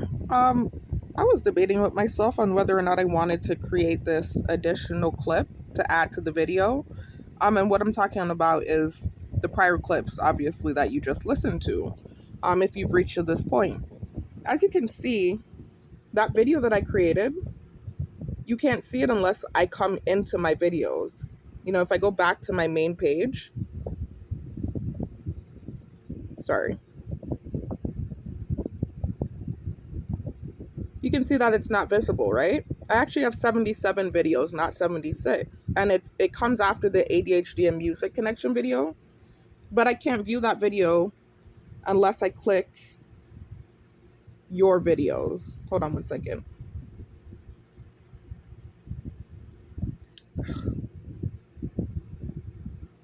And that's where you can see my video. A targeted individual's plea for help. And as you can see, you see like a little paper clip to the left of the thumbs up. And that's because I made it unlisted. You know, I had it public for very briefly, and I decided to put it as unlisted until further notice, until I decide that I want to make it public. But right now I have it as unlisted, so no one can see this video unless I send them a link to it. But if you're viewing it now, then obviously it's no longer unlisted. But I wanted to add this brief part in that I forgot to add in when I was talking about the roommate, and why I suspected that she did witchcraft. You know, I was just talking about the different things that I felt were motives or reasons why she might have felt envious towards me and might have had some motive to do whatever. And why I bared false witness in the first place. I forgot to mention this part of the story. I mean, it may seem irrelevant or minuscule, but it's all a part of the bigger picture of why I felt like something might have been amiss in that friendship. Because she knew how I felt about that guy from high school. Remember, she was my best friend. And so I do remember that, you know, shortly after she moved up by me, this was before she had convinced me to create Instagram, she had Facebook. She and my older sister had Facebook. And I remember them both trying to get me to create a Facebook as well, and that was one thing they couldn't get me to create. You know, eventually I did create one, but they weren't able to get me to create one. So I remembered she was posting pictures, and she was telling me, oh my gosh, you won't believe who commented under my picture. I said, who? And she told me it was the guy from high school, you know, and she was acting this way, you know, so I was just like, what? You know, to hear that kind of got me like flustered, and not in a bad way either, more so just like, wait a minute, what's going on, right? So then I remembered her saying, oh my gosh, look, he sent me a message. I said, really?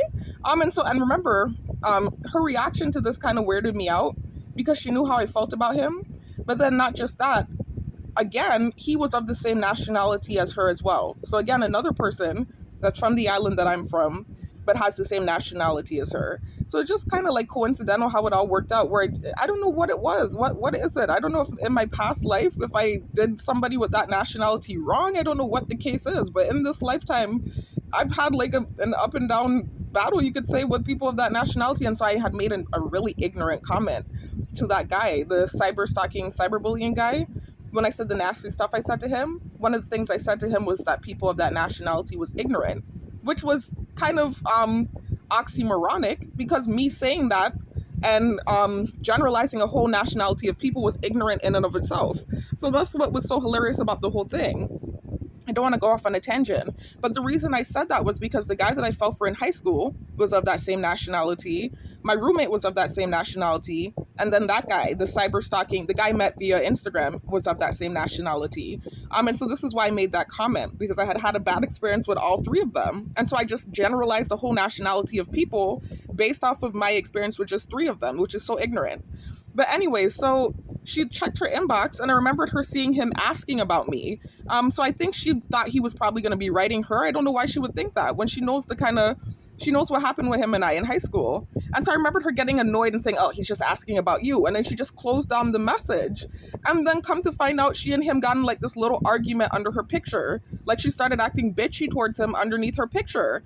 And I was like, why is she acting like that? And I was like, is it because he messaged her about me? Is that what's going on? I remembered feeling really weird about that. You know, the fact that she snapped on him like that under the picture. And I think it's because she thought he was initially writing her. I don't know why she would think that. That was weird. And then when he inboxed her and was asking about me, because I didn't have social media at the time, I didn't create my Instagram yet, that was when she started to snap on him underneath the picture. And she told me that he was an asshole. And she and him had gotten in this little mini argument underneath her picture. So that was another red flag to me, and something that was indicative of envy. I thought it was strange. That was really weird energy to me. And I don't know how I forgot to mention that. You know, it was so many things that happened why I felt the way that I did back then. And again, I reiterate, my older sister was on my side too. So that was one of the many things that you would think they would get along. They were of the same nationality, which doesn't mean anything. That's probably an ignorant comment too to make.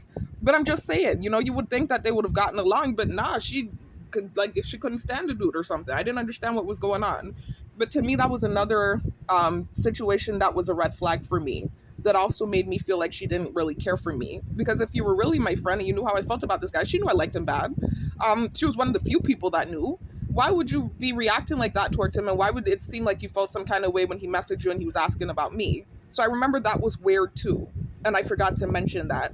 And so I was just like, I don't need to, But this is part of that story, so you can understand where my bearing false witness came in and why I felt like she had motive to do something, because I did feel like there was an envy there when she and I were living together. And before that, because like I said, I did have that friend from high school that was my sister's age that told me she didn't like me. So it was just a number of different things that made me feel like there was an envy there. And then it didn't help that my pig-headed attitude towards her, in reaction to what I felt was her passive aggressive attitude, um, was terrible. You know, it's like I had the upper hand in that situation. I had a good family.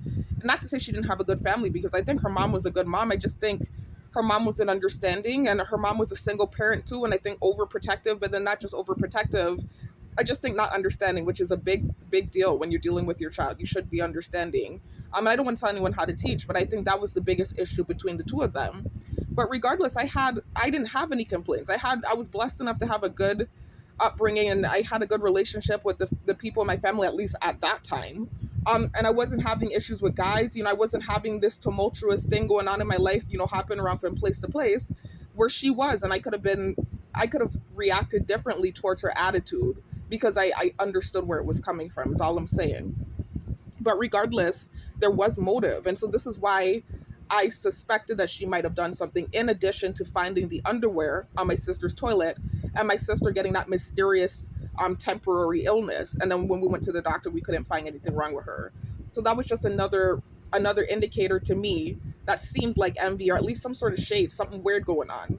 And I forgot to mention that. So I didn't want this to be too long, but as you guys can see, the video is already posted. But I think I'm going to take the link. I have an app where I can download videos from YouTube. I think I might actually do that. Take the link for this video, put it in that app, put it to my video merge app, and I might merge this clip to that video, a targeted individual's plea for help. So obviously when you see the video, it will be, this is 7 minutes long, so 7 minutes added to 226, it'll be about 3 minutes and 32 seconds long. And so that's what's going to be going on with that, guys, or 3 minutes and 33 seconds long, whatever it is. I think I'm going to add this clip in. So sorry for all the add-ins. To me, that felt like an important part of the story, even though it's so minute, like I said, and minuscule, it is a part of the bigger picture of why I felt like something was amiss within the friendship. Anyways, talk to you in the next one, guys. This will definitely be the last add-in. Peace out.